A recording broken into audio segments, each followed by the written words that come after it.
Subscribe now and press the bell icon. Never miss an update. जय हिंद साथियों, मैं गौरव कुमार आपका स्वागत करता हूं आपके अपने पसंदीदा YouTube चैनल ज्ञानदायिनी ऑनलाइन क्लास में। अब क्वेश्चन सीरीज़ स्टार्ट हो चुकी हैं। जैसे कि एक क्वेश्चन सीरीज़ डाइस की आ चुकी है तो आप देख सकते हैं, उसको प्लेलिस्ट में पड़ी हुई है। आज जो हमारी क्वेश्चन सीरीज़ रहेगी वो कैलेंडर से रहेगी, जिसका आपको बेसब्री से इंतज़ार था। तो कैलेंडर के जो बेसिक वीडियोस हैं वो प्लेलिस्ट में 3 वीडियो हैं, वो पड़े हुए हैं, उनको जाके देख सकते हैं। वैसे कुछ बेसिक मैं आज भी समझाऊंगा, क्योंकि पहली वीडियोस में कुछ बच्चों की ये शिकायत थी कि उसमें आवाज़ क्लियर नहीं है, क्योंकि तब तक माइक नहीं आया था। लेकिन अब आवाज़ की कोई प्रॉब्लम नहीं रहेगी। तो वीडियो को शुरू करने से पहले जिन्होंने चैनल को सब्सक्राइब नहीं किया है तो वो चैनल को सब्सक्राइब कर लें, और अगर वीडियो पसंद आती है तो लाइक ज़रूर करें, ठीक है। और नहीं आती है तो उसको डिसलाइक करें। अगर कोई आप राय देना चाहते हैं, कुछ मुझसे अगर कहना चाहते हैं कि वीडियो में कोई दिक्कत है या कुछ भी है, तो आप उसको कमेंट बॉक्स में आप अपनी राय दे सकते हैं, ठीक। और जो क्वेश्चन साइड में आपके चलेंगे, अगर वो आपको प्रॉपर नहीं दिखाई देते हैं तो फिर उसके लिए डिस्क्रिप्शन में आपको एक लिंक मिल जाएगा उन क्वेश्चन की PDF का, तो आप उन क्वेश्चंस को डाउनलोड कर सकते हैं। डिस्क्रिप्शन में उसका लिंक होगा, तो आप उनको डाउनलोड कर लेना, ठीक। पासवर्ड मांगेगा तो पासवर्ड उसका कैलेंडर ही है जो चल रहा है, ठीक। तो आज शुरू करते हैं इस टॉपिक को, जो है आपका कैलेंडर। तो कैलेंडर के बारे में पहले थोड़ा सा समझ लेते हैं, ठीक है, बेसिक। अब कुछ ट्यूटर क्या है कि मैं ये नहीं कहूँगा कि वो गलत पढ़ाते हैं, लेकिन वो सीधा क्या है कि आप देखो कि इसका दिन निकालना है, ये कोड याद कर लो, फॉर्मूला लगाओ, तुरंत दिन आ जाएगा। लेकिन उससे सारे क्वेश्चन नहीं हो पाएंगे। आपको क्या है, कैलेंडर का बेसिक थ्योरी समझनी पड़ेगी, तब उसके बाद आप पूरे के पूरे क्वेश्चन। अभी जो मैं थ्योरी कराने वाला हूँ, वीडियो को अंत तक देखेंगे। जो ये थ्योरी है यही इंपॉर्टेंट है। जब आप क्वेश्चन सीरीज आपकी चलेगी तो आप उसी थ्योरी में से आप देखेंगे 10 से 15 क्वेश्चन उसी थ्योरी में से हैं, ठीक है। तो कैलेंडर की थ्योरी बहुत इंपॉर्टेंट है। तो शुरू करते हैं आज का वीडियो। तो कैलेंडर के बारे में जानते हैं। कैलेंडर है क्या? कैलेंडर के निर्माण तो बहुत पहले से चल रहा था, लेकिन मेनली जो है मुख्यतः वो माना जाता है जूलियस सीजर ने जो है ये कैलेंडर की नींव रखी थी। कैलेंडर को अच्छे से मतलब बनाया था। जो ये आपका इंग्लिश कैलेंडर है, 15वीं सदी के आसपास कौन हुए थे? Julius Caesar. इन्होंने जो है जूलियस सीजर ने ही के द्वारा ही कैलेंडर का निर्माण माना जाता है, ठीक। जूलियस सीजर, ठीक। अब महीनों के नाम कैसे पड़े, दिनों का डिवाइडेशन कैसे हुआ, वो सारी चीज़ें हम देखेंगे। इन्होंने ही बताई थी, किन्होंने? जूलियस सीजर ने। जूलियस सीजर ने क्या किया, पहला महीना जो है वो मार्च को माना था। किसको माना था जी? मार्च को। पहला महीना माना था मार्च को। और इसी प्रकार से लास्ट का जो 12वां महीना था वो माना था किसको? फरवरी को। किसको माना था? फरवरी को। पहला मार्च को माना था और आपका लास्ट का माना था किसको? फरवरी को, ठीक।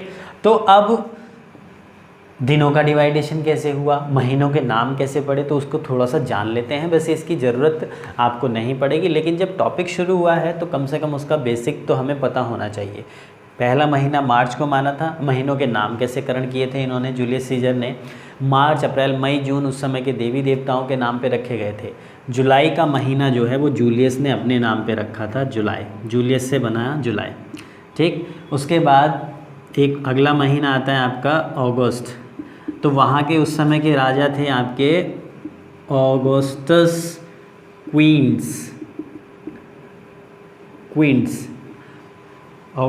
क्वींस, तो उनके नाम पे रखा गया था क्या? अगस्त, ठीक। अब रोम की भाषा में 7 को बोला जाता था सेप्टा। अब चूँकि जब मार्च को हम पहला महीना मानेंगे तो सितंबर कौन सा महीना होगा? 7वां होगा। लेकिन अब 7वां नहीं है, अब तो 9वां महीना होता है सितंबर। लेकिन जूलियस सीजर के कैलेंडर के अनुसार जब मार्च उन्होंने पहला महीना लिया था तो सितंबर 7वां महीना पड़ता था, और 7 को बोला क्या जाता था? सेप्टा। रोमन भाषा में तो सेप्टा से बना सितंबर। ओक्टा बोला जाता था 8 को, ओक्टा से बना अक्टूबर, क्योंकि अक्टूबर 8वां महीना होता था। नोवा 9 को बोला जाता था, नोवा से बना नवंबर। और डेका 10 को बोला जाता था, और दिसंबर 10वां महीना होता था, तो इसलिए डेका से बना दिसंबर। जनवरी फरवरी देवियों के नाम थे उस समय की, ठीक है। तो इस तरीके से महीनों का नामकरण हुआ। अब दिनों का डिवाइडेशन कैसे हुआ? दिनों का डिवाइडेशन इस तरीके से किया जूलियस सीजर ने कि मार्च में जो है, मार्च को उन्होंने पहला महीना माना था। किसको माना था? मार्च को। तो मार्च में दिन कितने रखे? 31। फिर मार्च के बाद महीना आता है आपका अप्रैल, अप्रैल में रखे 30। अप्रैल के बाद आता है आपका मई, मई में कितने रखे? 31। उसके बाद आता है आपका जून, जून में कितने हो गए थे? 30। फिर आपका आता है जुलाई, जुलाई में कितने आते हैं? 31। फिर उसके बाद अगस्त, अगस्त में कितने आ रहे हैं आपके? 30। अब आप कहोगे अगस्त में तो 31 आते हैं, लेकिन वो इसी तरीके से इसी पैटर्न पे चल रहा था, 31 30 31 30 31 30 31 30। अब अगस्त में 31 दिन क्यों हुए, उसके पीछे की भी कहानी समझो। उसके पीछे की कहानी क्या है? उसके पीछे की कहानी ये है कि ये जो महीना है अगस्त का, ये किसके नाम पे था? राजा के नाम पे था। जब कैलेंडर बन के तैयार हुआ तो राजा ने बोला, राजा ने देखा, बोला कि एक बात बताइए सीजर साहब, एक बात बताओ कि आपने जो है वो अपने नाम के महीने में रखे हुए हैं 31 दिन और हमारे नाम के महीने में सिर्फ 30 दिन। ऐसा क्यों? अगर अपने नाम के महीने से ज़्यादा दिन हमें नहीं दे सकते तो कम से कम एटलीस्ट बराबर तो कर दो। तो इसी बात को ध्यान में रखते हुए फिर सीजर ने क्या किया, उन्होंने क्या अगस्त में भी 31 दिन कर दिए। फिर आगे को वही पैटर्न चलता रहा। सितंबर में फिर आपके 30 हो गए, अक्टूबर में आपके 31 30, और जो लास्ट में दिन घटते बढ़ते थे वो किस में रख दिए जाते थे? फरवरी में। अभी तक लीप वर्ष की कॉन्सेप्ट नहीं आई थी, किसके द्वारा? जूलियस सीजर के द्वारा। वो आगे चल के आएगी। तो इतनी चीज़ें क्लियर हो गई।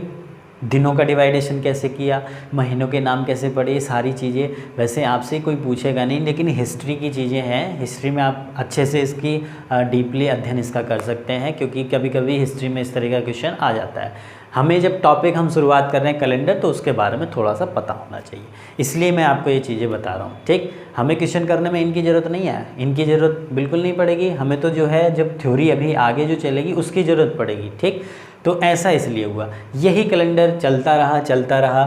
ठीक, काफ़ी टाइम तक यही चलता रहा, लेकिन फिर इसमें संशोधन हुआ। जैसे कोई चीज़ बनती है ना, उसमें संशोधन करते हैं। जैसे वैज्ञानिक है, कोई चीज़ का आपको देखते हैं कि कोई आविष्कार कर रहे हैं, तो उसमें आविष्कार में बीच बीच में कि उन्होंने छोड़ दिया, फिर उन्होंने कुछ अलग दूसरे साइंटिस्ट आए, कुछ अलग मिर्च मसाला लगा के या कुछ भी, फिर वो प्रयोग किया। तो ऐसे ही ये चलता रहा, तो इसमें संशोधन किए।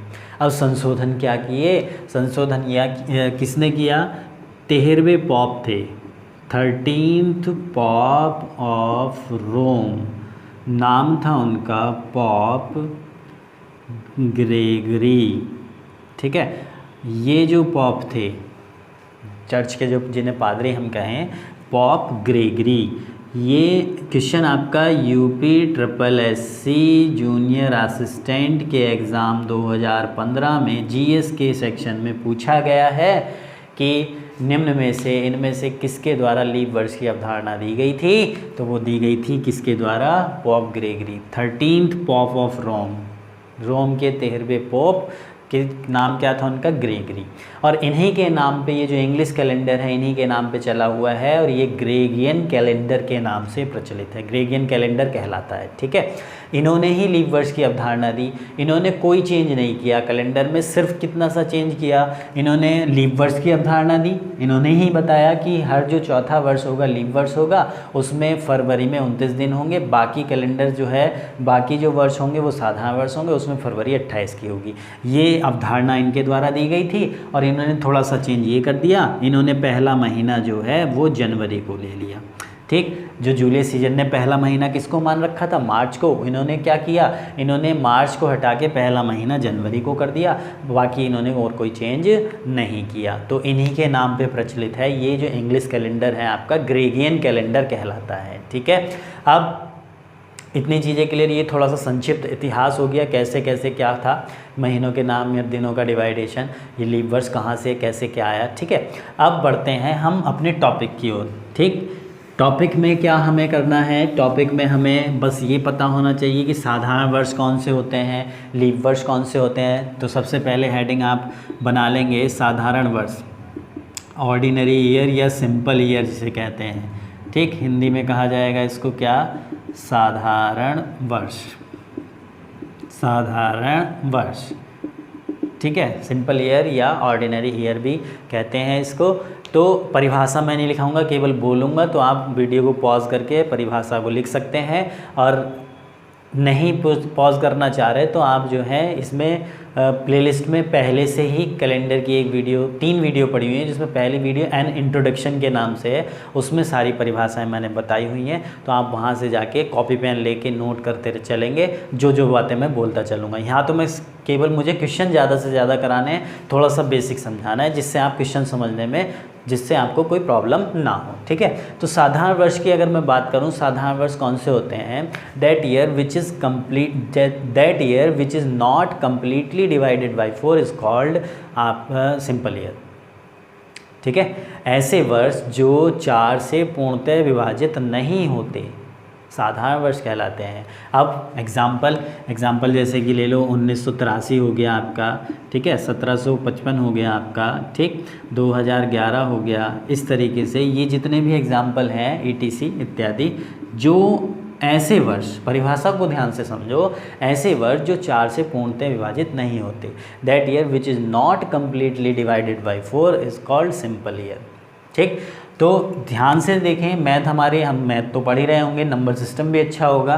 4 से विभाज्यता का नियम क्या होता है कि लास्ट की 2 डिजिट अगर 4 से डिवाइड हो जाए तो पूरी संख्या 4 से डिवाइड हो जाती है। तो आपको क्या काम करना है, सिर्फ लास्ट की 2 डिजिट पे नज़र देखनी है, नज़र दौड़ानी है कि लास्ट की 2 डिजिट अगर 4 से डिवाइड हो रही हैं तो इसका मतलब वो आपका कौन सा वर्ष हो जाएगा, लीप वर्ष, और नहीं हो रही तो कौन सा हो जाएगा, साधारण। क्लियर है, इतनी सी बात है। अब इसमें एक पॉइंट है, उसको ज़रा लिख लेना, मैं बोल देता हूँ कि फर्स्ट और लास्ट यानी कि किसी साधारण वर्ष का प्रथम और अंतिम दिन एक समान होते हैं। First and last both days are same in a simple year, ठीक। पहला और लास्ट का दिन कैसे होंगे, इसमें सेम होंगे। कैसे होंगे, सेम। किसमें, एक सिंपल ईयर में, ठीक। और अगर बात की जाए, एक और पॉइंट आपको ध्यान में रखना है कि एक साधारण वर्ष में 52 वीक्स और 1 ऑड डे होता है, एक विषम दिन होता है। ये सारी चीज़ें जो मैं लिखा रहा हूँ इसको ध्यान रखना है, क्वेश्चंस में इनकी ज़रूरत पड़ेगी, ठीक। अब ये आया कहाँ से, तो एक साधारण वर्ष कितने का माना गया है, 365 का माना गया है ग्रेगरी के अनुसार। और 365 को हम 7 से डिवाइड जब करेंगे, 7 से ही क्यों डिवाइड कर रहे हैं, क्योंकि सप्ताह के दिन होते हैं 7। तो जब हम इसको 7 से डिवाइड करेंगे तो 52 टाइम्स तो ये कंप्लीट जाएगा और रिमाइंडर क्या बचेगा, 1। तो वही हमारे क्या होते हैं, ऑड डे। ऑड का मतलब यहाँ पे सम विषम संख्याओं से नहीं है। ऑड डे की जो डेफिनेशन है, जो विषम दिनों की परिभाषा है, वो क्या है कि टोटल दिनों को 7 से डिवाइड करने के बाद जो भी संख्या आपकी शेष बचेगी वही आपके विषम दिन होंगे। और विषम दिनों की संख्या 0 से लेकर 6 तक होती है, ठीक है, इससे ज़्यादा नहीं होगी। 0 से 6 क्यों होती है, जब आप किसी संख्या को 7 से डिवाइड करोगे तो या तो पूरी कट जाएगी, पूरी डिवाइड हो जाएगी तो कितना शेष बचेगा, 0। और पूरी अगर डिवाइड नहीं हो रही तो या तो 1 शेष बचेगा या 2, 3, 4, 5, 6, यानी कि 7 से कम जितनी संख्याएं हैं वो सारे विषम दिन हो सकती हैं, ठीक। तो विषम दिनों की डेफिनेशन क्लियर हो गई। टोटल डेज़ को 7 से डिवाइड करने के बाद जो भी आपके पास रिमाइंडर बचता है, जो भी आपके पास शेष बचता है, वही आपके क्या हो गए, ऑड डेज हो गए, विषम दिन हो गए। क्लियर हो गई इतनी चीज़। ये पॉइंट आपको ध्यान रखने, इन्हीं पॉइंट पे आधारित 2-3 क्वेश्चन ऐसे उड़ जाएंगे बिना पलक झपकाए, ठीक है, 1 सेकंड के अंदर। फर्स्ट और लास्ट डेज कैसा होते हैं, सिंपल ईयर में सेम होते हैं, 52 सप्ताह पूरे होते हैं और एक विषम दिन होता है, किसमें, साधारण वर्ष में, ठीक है। अब बात करते हैं सेकंड हेडिंग की। सेकंड हेडिंग क्या है आपका, ये तो हो गए सिंपल ईयर। अब आते हैं आपके लीप ईयर। इसको अगर हिंदी में कहा जाए तो ये अधिवर्ष लिखा होता है, कहीं कहीं पे क्या लिखा होता है, अधिवर्ष, इसको ही लीप वर्ष बोला जाता है। अब लीप वर्ष की डेफिनेशन क्या है, that year which is completely divided by 4 is called leap year. ऐसे वर्ष जो 4 से पूर्णतः विभाजित हो जाते हैं लीप वर्ष कहलाते हैं। फॉर एग्जाम्पल की अगर मैं बात करूं, जैसे कि आपका हो गया 2008, 1996, 1768 ETC, ठीक है। तो ये आपके जो भी वर्ष हैं जो लिखे हुए हैं, ये 4 से पूरे डिवाइड हो रहे हैं। लास्ट की 2 संख्याएं देख लो, 4 से पूरी डिवाइड है, और जब 4 से पूरी डिवाइड है तो इसका मतलब ये लीप वर्ष है।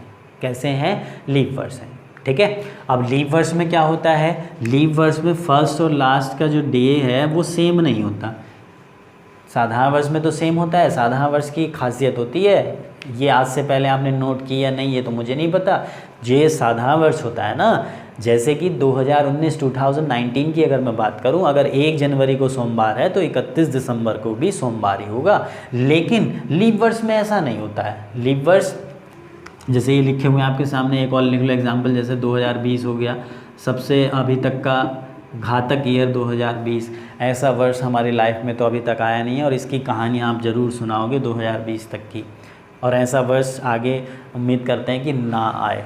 ठीक है, जो ये आपका 2020 है, बहुत लोगों का रोज़गार तक छीन लिया इसने, इस वर्ष ने। ठीक, बहुत लोग बेघर भी हुए हैं इस 2020 के चक्कर में। ठीक, इधर से उधर आपने देखा होगा क्या क्या हालत हुई है। तो ये एक अविस्मरणीय है, जिसको भुलाया नहीं जा सकता ऐसा वर्ष है। इसकी कहानियाँ ज़रूर सुनाओगे अपने बच्चों को। ठीक, तो ये सारे कैसे हैं, लीप वर्ष हैं। अब लीप वर्ष की क्या बात होती है, फर्स्ट और लास्ट डे सेम नहीं होते। साधारण में तो सेम होते हैं। जैसे कि अगर मैं 2020 की ही बात करूं, अगर 1 जनवरी 2020 को मंगल था, मान लिया, ये नहीं कि आप कभी चेक करने लगोगे कि सर गलत बता रहे हैं, मैं कह रहा हूँ मान लिया, अगर 1 जनवरी 2020 को मंगल था तो 31 दिसंबर को मंगल नहीं होगा। साधारण होता तो मंगल ही होता। लीप वर्ष में क्या होता है, जो लास्ट का दिन होता है ना, वो फर्स्ट डे से अगला दिन होता है। अगर 1 जनवरी को आपका मंगल है तो 31 दिसंबर को बुध हो जाएगा। किसमें, लीप वर्ष में। लेकिन साधारण में सेम रहता है। बाकी अगर यहाँ बात की जाए तो 52 वीक्स यहाँ भी कंप्लीट होते हैं। यहाँ कितने, 2 ऑड डेज हो जाते हैं। क्यों हो जाते हैं, क्योंकि लीप वर्ष ग्रेगरी के अनुसार कितने का माना गया, 366 का। जब आप इसको 7 से डिवाइड करेंगे 52 बार तो कंप्लीट जाएगा, और यहाँ पे कितना शेष बचेगा आपका 2।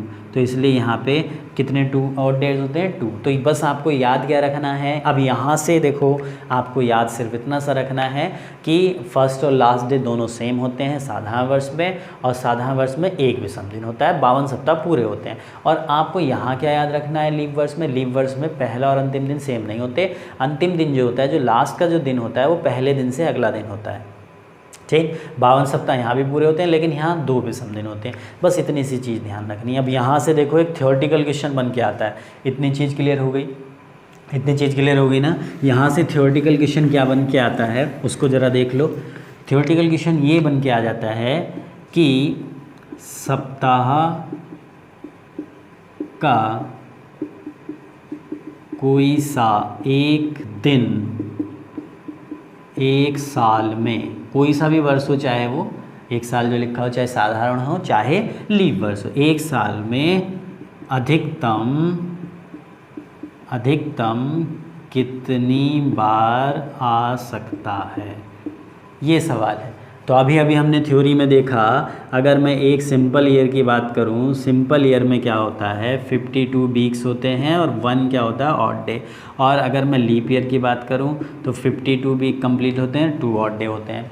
ठीक, तो अब बात अगर की जाए, सिंपल हो चाहे लीप वर्ष हो, देखो 52 सप्ताह पूरे हैं, 52 वीक यानी 52 वीक्स कंप्लीट हैं, तो इसका मतलब 52 टाइम्स तो आना ही है। सप्ताह का कोई सा भी दिन हो, चाहे मैं अगर बात करूं मंडे की, ट्यूसडे की, वेडनेसडे की, तो ये जो दिन है 52 बार एक साल में आने ही हैं। 52 से कम बार नहीं आ सकते, क्योंकि 52 सप्ताह पूरे हैं। ठीक, और वो पूछ रहा है कि मैक्सिमम, अधिकतम कितनी बार आ सकता है, तो 52 तो ये हो गए, और एक दिन या तो यहाँ से मिल जाएगा, ये यहाँ से मिल जाएगा। ऐसा नहीं करना कि यहाँ 52 और एक सिंपल ईयर में 53 कर दो, और लीप वर्ष में 52 और 2 54 कर दो कि 54 बार अधिकतम। क्यों, क्योंकि 52 बार आ गया। अब जैसे कि इस 2 दिनों में सोमवार की अगर मैं बात करूं, तो सोमवार जो है वो, जैसे अगर आज सोमवार है तो कल सोमवार हो सकता है क्या, तो इन 2 दिनों में एक ही बार तो प्रेजेंट होगा। समझ में आ रही है, ये जो विषम दिन है एक ही बार तो प्रेजेंट होगा, तो मैक्सिमम कितनी बार आ सकता है, 53 बार। सप्ताह का कोई सा भी एक दिन एक साल में अधिकतम 53 बार आ सकता है, 53 से ज़्यादा बार नहीं आएगा, और 52 से कम बार नहीं आएगा। तो ये क्वेश्चन भी पूछा गया है थ्योरेटिकल। तो थ्योरी भी बहुत ज़रूरी है। इस थ्योरी से देखना आप कितने क्वेश्चन, जब क्वेश्चन सीरीज़ कराऊंगा, कितने क्वेश्चन आसानी से करोगे। ठीक, क्लियर हो गया यहाँ तक। बढ़ते हैं आगे। एक नोट आपको ध्यान में रखना है, और आपके मन में क्वेश्चन भी आ रहा होगा कि सर जो 4 से विभाजित वाला आपने बताया कि 2000 तो चलो लीप वर्ष है, तो 4 से विभाजित तो 1900 भी हो रहा है, लेकिन वो लीप वर्ष क्यों नहीं होता। ये सवाल आपके मन में आ गया होगा, ज़रूर आ गया होगा, मुझे पता है। तो इसलिए आप एक नोट करके लिखेंगे नोट क्या लिखना है आपको, वो पहली वीडियो में आपको बताया हुआ है। अगर आप नोट्स बनाना चाह रहे हैं तो जो कैलेंडर की पहली प्लेलिस्ट में पड़ी हुई है इंट्रोडक्शन के नाम से, तो उसमें आप नोट्स बना सकते हैं। लेकिन मैं यहाँ पे केवल लिखाऊंगा नहीं, परिभाषा बोलूँगा, तो उसको आप जो है नोट डाउन करते हुए चलेंगे। ये है कि 4 से विभाजित करके लीप वर्ष जांचने का नियम शताब्दी वर्षों पर फॉलो नहीं होता है। To check a leap year divided by 4 doesn't follow on centuries year. ठीक है, इस नोट को बहुत ध्यान से समझना है आपको। जैसे कि अगर मैं बात करूं सेंचुरीज ईयर की, अगर बात करूं सेंचुरीज ईयर क्या होते हैं, जिनके लास्ट में 2 जीरो हों, यानी कि शताब्दी वर्ष। ठीक, जैसे 1700 हो गया, 1800 हो गया, 1900 हो गया, ठीक, 2000 हो गया, ठीक, ETC इत्यादि। तो ये सारे के सारे क्या हैं, सेंचुरीज ईयर हैं। अगर इनको आपको साधारण या लीप चेक करना है ना, तो यहाँ 4 से विभाज्यता का नियम फॉलो नहीं होगा। कभी आप इसको 4 से विभाजित करके चेक करने लगो कि साधारण या लीप है। यहाँ जब भी शताब्दी की सेंचुरीज ईयर की बात होगी तो वहाँ साधारण अगर लीप चेक करना है तो वहाँ 400 से हम डिवाइड करेंगे। जो वर्ष, जो शताब्दी वर्ष 400 से पूरा डिवाइड हो गया तो वो लीप सेंचुरी होगी, और 400 से पूरी डिवाइड नहीं हुई तो साधारण सेंचुरी होगी। जैसे कि अगर मैं इसकी बात करूं तो ये भी सिंपल सेंचुरी है, क्योंकि 400 से पूरी डिवाइड नहीं है। ये भी सिंपल सेंचुरी है, ये भी आपकी सिंपल सेंचुरी है, और ये आपकी लीप सेंचुरी है। ठीक है, यानी कि ये लीप शताब्दी है, क्योंकि ये 400 से पूरी डिवाइड हो रही है। अब 4 से डिवाइड नहीं करना है, 4 से डिवाइड आपको जो वर्ष होते हैं सेंचुरीज ईयर से अलग, उनको चेक करना है केवल। लेकिन जो ये वर्ष होते हैं शताब्दी वर्ष, इनको हम जो 400 से चेक करेंगे। किससे चेक करेंगे, 400 से। पूरे डिवाइड तो लीप सेंचुरी, और पूरी डिवाइड नहीं है तो साधारण सेंचुरी। ठीक है, किससे चेक करेंगे, 400 से। ठीक, अब आपके मन में देखो एक चीज़ मैं आपको बताऊं, अभी तक आपने यही पढ़ा होगा। जो नए व्यूवर्स हैं, जो मेरे से पहले पढ़ चुके हैं कैलेंडर का टॉपिक, उन्हें तो पता होगा, लेकिन जो पहली बार मेरे से पढ़ रहे हैं, आप एक चीज़ आपने गौर की कि आपसे ये कहा जाता है कि हर चौथा वर्ष लीप वर्ष होता है। ठीक है, हर चौथा वर्ष क्या होता है, लीप वर्ष होता है। ठीक, अब लीप वर्ष की अगर मैं बात करूँ तो जैसे ये 1700 है, ये तो लीप वर्ष नहीं है, ये 1800 है, ये लीप वर्ष नहीं है।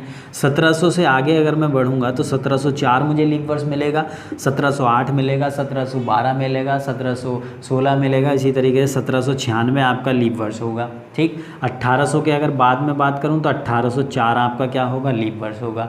तो 1796 भी लीप वर्ष है, 1804 भी लीप वर्ष है, और 1796 और 1804 के बीच में क्या पड़ रहा है, ये 1800। ये कैसा है, साधारण शताब्दी, साधारण वर्ष है, यानी कि इसमें फरवरी 28 की होगी। तो अब यहाँ ज़रा ध्यान से देखना, यहाँ लीप वर्ष आने में कितना समय लग गया, 8 साल का लग गया कि नहीं। और कहते हैं कि हर चौथा वर्ष जो होता है, जो 4 साल के बाद लीप वर्ष आता है। ठीक है, जैसे 2016 लीप वर्ष था, फिर 4 साल के बाद 2020 लीप वर्ष हो गया, फिर 4 साल के बाद 2024 लीप वर्ष हो जाएगा। ठीक, तो यहाँ पे भी तो वो क्रम चलना चाहिए था। जब 1796 है तो 1796 के बाद 4 साल के बाद ये 1800 पड़ा, तो ये लीप क्यों नहीं हुआ, ये साधारण क्यों हुआ। ये चीज़ कभी गौर की है तो इसको देखो, इसको समझो, इसको कैसे समझना है आपको। यहाँ 8 वर्ष का समय क्यों लग जाता है, तो जहाँ भी शताब्दी चेंज हो रही होती है वहाँ 8 वर्ष का समय लगता है लीप वर्ष आने में। ऐसा क्यों होता है अभी समझेंगे ब्रेक के बाद। पहले एक चीज़ ये समझो कि अब हमें यहाँ पे महसूस क्यों नहीं हुआ कि जब हम 1996 में थे, अब फिर हमारा जो आया वो क्या आया, 2004 आया, अब फिर 2000। तो यहाँ तो ऐसा ना हुआ 8 साल का समय लगा, यहाँ तो वही 4-4 साल के बाद चल रहा है।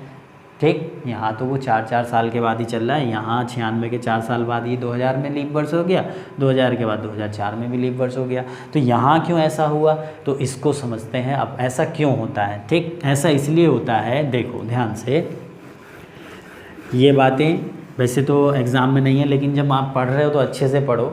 ठीक, कि आप भी याद रखो कि हाँ ये चीज़ें हमें नहीं बताई गई थी। ये ऐसा इसलिए होता है, पृथ्वी का अपने अक्ष पे जो घूमती है ना, सूर्य के चारों चक्कर जो लगाती है, वो चक्कर लगाने के समय के कारण होता है। पृथ्वी अपने चारों ओर सूर्य का चक्कर जो है वो कितने दिनों में पूरा करती है, 365 दिन 5 घंटे 48 मिनट 47.5 सेकेंड, लगभग इतना समय लेती है। ठीक है, 365 दिन 5 घंटे 48 मिनट 47.5 सेकेंड, इतना समय लेती है एक चक्कर पूरा करने में। अब ग्रेगरी ने क्या किया, इस चीज़ को उसने नेगलेक्ट करते हुए इसको ले लिया केवल 365 को साधारण वर्ष। अब जब इसको कन्वर्ट किया गया ना दिनों में, तो ये बैठा 365.2422 दिन, यानी कि इतने दिनों में पृथ्वी सूर्य के चारों ओर एक चक्कर पूरा करती है। अब इस चीज़ को, इस वैल्यू को, पॉइंट के बाद वाली जो वैल्यू, इसको नेगलेक्ट कर दिया। अब जब इसको नेगलेक्ट कर दिया तो ये 4 साल में कितनी बन जाएगी? तो जब तुम इसकी 4 से मल्टीप्लाई करोगे, 4 दूनी 8, 4 दूनी 8, 4 चौक 16, 4 दूनी 8 1 9, 0.9688, जो लगभग बराबर है किसके? 1 के। तो इसलिए लीप वर्ष में क्या कर लिया जाता है? 366 का ले लिया जाता है। 365 दिन चल रहे थे ना, 366, लेकिन ये होता कब है ऐसा? 4 साल पे होता है। कितने साल पे? 4 साल पे। अब आप ये देखो ध्यान से, क्या ये वैल्यू 1 थी? हमने 1 मान ही तो लिया इसको, 1 तो नहीं थी। 1 से कितना कम थी? ध्यान से देखो, 1 से ये कितना कम है? अगर मैं इसको 1 में से इस वैल्यू को माइनस कर दूं तो ये कितना आ जाएगी? 10 में से 8 गया 2, 10 में से 8 गया 2, ठीक है, और सॉरी यहाँ पे हो गया 9 में से 8 गया 1, 9 में से 6 गया 3, और ये आपका हो गया 0। तो कितना हो गया? 0.0312 दिन, यानी कि इतने दिनों की एरर ली गई है। कितने? 4 साल में। 4 साल में इतने दिनों की एरर है। तो जब ये 4 साल में इतने दिनों की एरर है तो ये 400 सालों में कितने की हो जाएगी? तो इधर भी 100 से मल्टीप्लाई, इधर भी 100 से मल्टीप्लाई, तो कितना हो गया? 3.12 दिन, यानी कि ये 3 दिन की एरर बन गई। 3 दिन की एरर बन गई। अगर ग्रेगरी ऐसा नहीं करता, हर चौथे वर्ष को लीप वर्ष लेके चलता, तो ये कैलेंडर 400 वर्षों के बाद बेकार हो जाता। क्यों? क्योंकि 400 वर्षों में 3 दिन एक्स्ट्रा आ जाते, फालतू आ जाते, अगर हर चौथे वर्ष को लीप वर्ष लिया जाता। देखो ध्यान से, ये जो एरर थी ये 400 वर्षों में 3 दिन बन गई ना। अब इन 3 दिनों को कहाँ एडजस्ट किया जाए? अगर हर चौथा वर्ष लीप वर्ष, यानी कि अगर स्टार्टिंग से मैं बात करूँ, चौथा वर्ष लीप वर्ष होता 8, 12, इसी तरीके से 96 और इसी तरीके से 100। फिर मैं बात अगर करूं, फिर उसके बाद 104, 108, फिर इसी तरीके से 196 और 200 भी लीप वर्ष, फिर उसके बाद 204, 208, इसी तरीके 296 और 300, फिर उसके बाद 304, 308, इसी तरीके 396 और 400। ये सब लीप वर्ष अगर चलते 400 तक, तो 400 वर्षों के बाद ये कैलेंडर बेकार हो जाता है, क्योंकि 3 दिन हमारे पास एक्स्ट्रा आ गए। तो अभी 3 दिनों को एडजस्ट करने के लिए पहले 100, 200 और 300 4 साल के बाद पढ़ रहे हैं ना, इनको लीप वर्ष माना जा रहा था। यानी कि इस 100वें वर्ष में, जो 100वां शताब्दी वर्ष था, इसमें क्या फरवरी 29 की ली जा रही थी, इसमें भी 29 की, इसमें भी 29 की। तो यहाँ पे एक एक दिन घटा दिया, यहाँ पे 28 की कर दी, यानी कि इसे भी साधारण मान लिया, इसे भी साधारण, इसे भी साधारण। तो ये 3 दिन यहाँ जाके एडजस्ट हो गए। अगर ऐसा नहीं करता तो 400 वर्षों के बाद ये कैलेंडर बेकार हो जाता जो चल रहा है। ठीक, तो ये कॉन्सेप्ट थी इस चीज़ की। इसलिए जो हर चौथा व 4 साल के बाद लीप वर्ष है, ये कहना पूर्णतः सत्य नहीं है। जहाँ सेंचुरीज चेंज हो रही होती हैं वहाँ लीप वर्ष आने में 8 वर्ष का समय लग जाता है। अब ऐसी घटना कब घटेगी? जब हम पहुँचेंगे कहाँ? 2096, उसके बाद आपका आएगा 2100, फिर आएगा आपका 2104। ठीक, शायद इस घटना को हम ना देख पाएँ। ठीक, यहाँ पे कितना समय लग जाएगा? 8 वर्ष का समय फिर से लगेगा लीप वर्ष आने में। ठीक, तो शायद इस घटना को आप नहीं देख पाओ। ठीक, तो क्योंकि 100 साल है, 100 साल आज की डेट में कौन जी रहा है। तो इतनी चीज़ क्लियर हो गई। ऐसा इसलिए होता है, अगर आपसे कोई पूछे तो आप बता सकते हैं। अब आप कहोगे कि सर 0.12 दिन की एरर तो अब भी बच गई, तो कई सालों, 1000 सालों, कई करोड़ सालों के बाद जाके ये पूरी होगी। तो इसलिए ये इतनी बड़ी एरर नहीं थी, यहाँ पे जो एरर थी इसलिए ऐसा होता है। ठीक है, तो अब बढ़ते हैं अपने टॉपिक की ओर। इतनी चीज़ क्लियर हो गई ना? ठीक, आपको बस क्या चीज़ याद रखनी थी? आपको चीज़ याद रखनी थी, वो साधारण वर्ष के विषम दिन याद रखने थे, और आपको लीप वर्ष के विषम दिन याद रखने हैं। ठीक, साधारण और लीप वर्ष के विषम दिन। अब अगर बात करें इंपॉर्टेंट चीज़ें, अब स्टार्ट हो रही हैं 100 वर्षों में विषम दिन। 100 वर्षों में विषम दिन क्वेश्चन करने के लिए इम्पॉर्टेंट चीज़ आपको ध्यान रखनी है। अब ये जो थ्योरी है, इससे कई सारे क्वेश्चन होंगे, ध्यान रखना, तो वीडियो को बिल्कुल स्किप मत करना। 100 वर्षों में विषम दिन कैसे निकलेंगे? 100 वर्षों में विषम दिन निकालने के लिए इन 100 वर्षों में हमें साधारण और लीप वर्ष का पता होना चाहिए, सिंपल ईयर और लीप ईयर का पता होना चाहिए, तभी आप विषम दिन निकाल पाओगे। क्यों? क्योंकि हमें पता है एक साधारण वर्ष में 1 विषम दिन होता है और एक लीप वर्ष में 2 विषम दिन होते हैं। ठीक है, तो अगर मैं 100 वर्षों की बात करूँ तो 100 वर्षों में आपके 76 तो होते हैं साधारण वर्ष, सिंपल ईयर, और 24 होते हैं आपके लीप ईयर। 24 क्या होते हैं? Leap year. अब आप ये कहोगे कि आपने ये कैसे कर दिया, तो ध्यान से देखो 100 वर्षों की अगर स्टार्टिंग के 100 वर्षों की अगर मैं बात करूँ तो चौथा वर्ष लीप वर्ष होगा, फिर उसके बाद 8वां होगा, 12 होगा, इसी तरीके से 96 तक हमें निकालने हैं। 100 को नहीं लेना, क्यों? क्योंकि ये 400 से पूरा पूरा डिवाइड नहीं है, तो इसका मतलब हमें पता है 100वां जो वर्ष है वो तो साधारण ही है। तो 4 से लेके 96 तक टोटल कितने हो जाएंगे? अब आपने एक नंबर सिस्टम भी पढ़ा होगा, नंबर सिस्टम भी आपने पढ़ा होगा कि नंबर सिस्टम किस तरीके से हम निकालते हैं। Last number minus first number, total संख्या अगर हमें निकालनी हो, अपॉन सारवंतर कितने का चल रहा है? 4 का प्लस 1। इसको अगर आप सॉल्व करोगे तो हो जाएगा 92/4 प्लस 1, तो ये कितनी बार जाएगा? 23, तो यानी कि 24 आ जाएगा। ठीक, इस तरीके से आपने पढ़ा होगा, एपी पढ़ी होगी समांतर श्रेणी, उसमें पदों की संख्या निकालते हैं, तो इसी तरीके से तो निकालते हैं, अंतिम पद माइनस प्रथम पद बटे सारवंतर प्लस 1। ठीक, तो इस तरीके से ये पदों की संख्या यानी कि 24 आ गई। या फिर सीधा सा आपको क्या करना है, देखो 100वां वर्ष तो हमें पता है, 100वां वर्ष तो हमें लीप वर्ष पता है। 100 को आप क्या करोगे? 4 से भाग करो। जब भी आप देखो, एक चीज़ यहाँ कन्फ्यूजन रहता है कि कब 4 से भाग करनी है, कब 7 से भाग करनी है। जब भी आप लीप वर्ष फाइंड कर रहे होंगे तो 4 से भाग करनी है, और क्या लेना है? क्वेश्चन भागफल।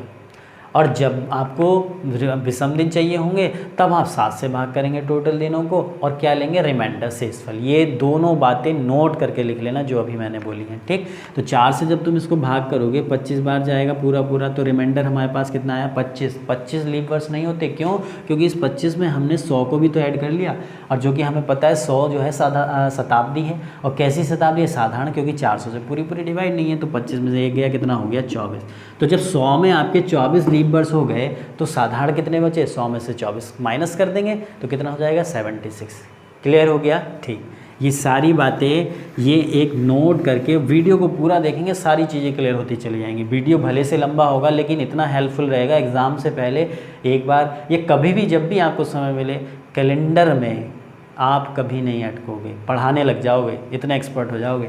ठीक, तो एक साधारण वर्ष में कितने विषम दिन होते हैं? 1। और एक लीप वर्ष में कितने विषम दिन होते हैं? 2। अभी बताया था थोड़ी देर पहले जब परिभाषा बताई थी। तो जब तुम इसको सॉल्व करोगे तो ये हो जाएगा 76 और ये 48। जब ऐड करोगे तो कितना हो गया? ये 124। ये टोटल विषम दिन आ गए 100 वर्षों में। लेकिन विषम दिनों की जो संख्या है वो 0 से लेके 6 तक होती है। कितनी? 0 से लेके 6। तो जब ये संख्या ऊपर पहुँच जाए, किससे? 7 से, तो इसको क्या करोगे? 7 से डिवाइड करके और शेषफल लिख लो। 17 7 119, कितना शेष बचेगा? 5। तो ये 100 वर्षों में जो है आपके 5 विषम दिन हो गए। कितने हो गए? 5 विषम दिन, 5 ऑड डे। यहाँ पे मैंने इसको इस तरीके से काटा नहीं है। कभी आप कहोगे 124 को 7 से भाग करेंगे तो 5 कैसे आ जाएगा? ये क्या लिखा हुआ है? रिमाइंडर। विषम दिन कैसे निकालते हैं? टोटल दिनों को 7 से भाग करने के बाद शेषफल, रिमाइंडर लेते हैं। तो जब 124 को 7 से भाग करोगे, शेषफल कितना आएगा? 5। क्लियर हो गया? ठीक। अब जब 100 वर्षों में 5 विषम दिन हो गए तो 200 वर्षों में ज़रा मुझे बताना, 200 वर्षों में कितने विषम दिन होंगे? 200 वर्षों में कितने हो जाएंगे? 5 गुणा 2 यानी कि 10। और संख्या 7 से ऊपर पहुंच गई तो 7 से डिवाइड कर दो, यानी कि 3 विषम दिन। ठीक है, 200 में 3 हो गए तो 300 वर्षों में मुझे बता दो ज़रा, 300 वर्षों में कितने हो जाएंगे? 5 गुणा 3 यानी कि 15। 7 से डिवाइड किया, 1 विषम दिन। और 400 वर्षों में कितने हो जाएंगे बताओ ज़रा? 5 गुणा 4 बराबर 20/7। ठीक है, 20। लेकिन ध्यान रखो ये 400 वर्ष कैसा है? शताब्दी लीप वर्ष है, और शताब्दी लीप वर्ष है तो इसमें एक दिन एक्स्ट्रा होता है ना लीप वर्ष पे। तो कितने हो गए? 21। 7 से डिवाइड करेंगे तो कितना शेष बचेगा? 0 विषम दिन।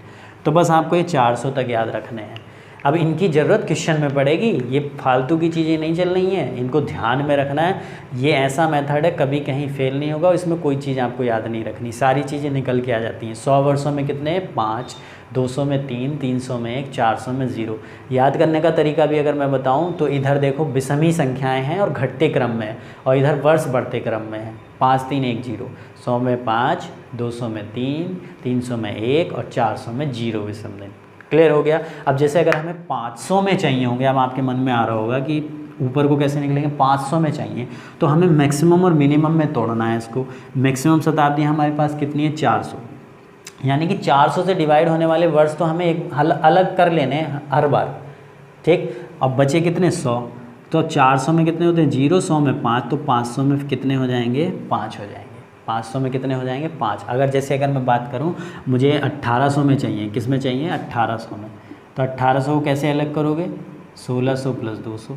400 से अलग होने वाली शताब्दियाँ अलग कर लो। क्यों अलग करते हैं, क्योंकि 400 में पता है 0 होते हैं, तो जब 400 में 0 तो 1600 में भी 0 होंगे, और 200 में कितने हैं 3, तो 1800 में कितने विषम दिन हो जाएंगे 3 विषम दिन। कैलेंडर का टॉपिक विषम दिनों पे बेस्ड है, इतनी बात समझ लेना, ठीक है। क्लियर हो गया इतना। 100 में कितने 5, 200 में 3, 300 में 1, 400 में 0, ठीक। अब एक सर्किल आप ड्रॉ कर लेंगे, ये सर्किल ही इम्पॉर्टेंट है। 0 विषम दिन अगर आपके लास्ट में जब हम क्वेश्चन करेंगे, अब क्वेश्चन की ओर बढ़ेंगे हम, जब क्वेश्चन में 0 विषम दिन आपका शेष बचेगा लास्ट में, तो दिन कौन सा हो जाएगा संडे।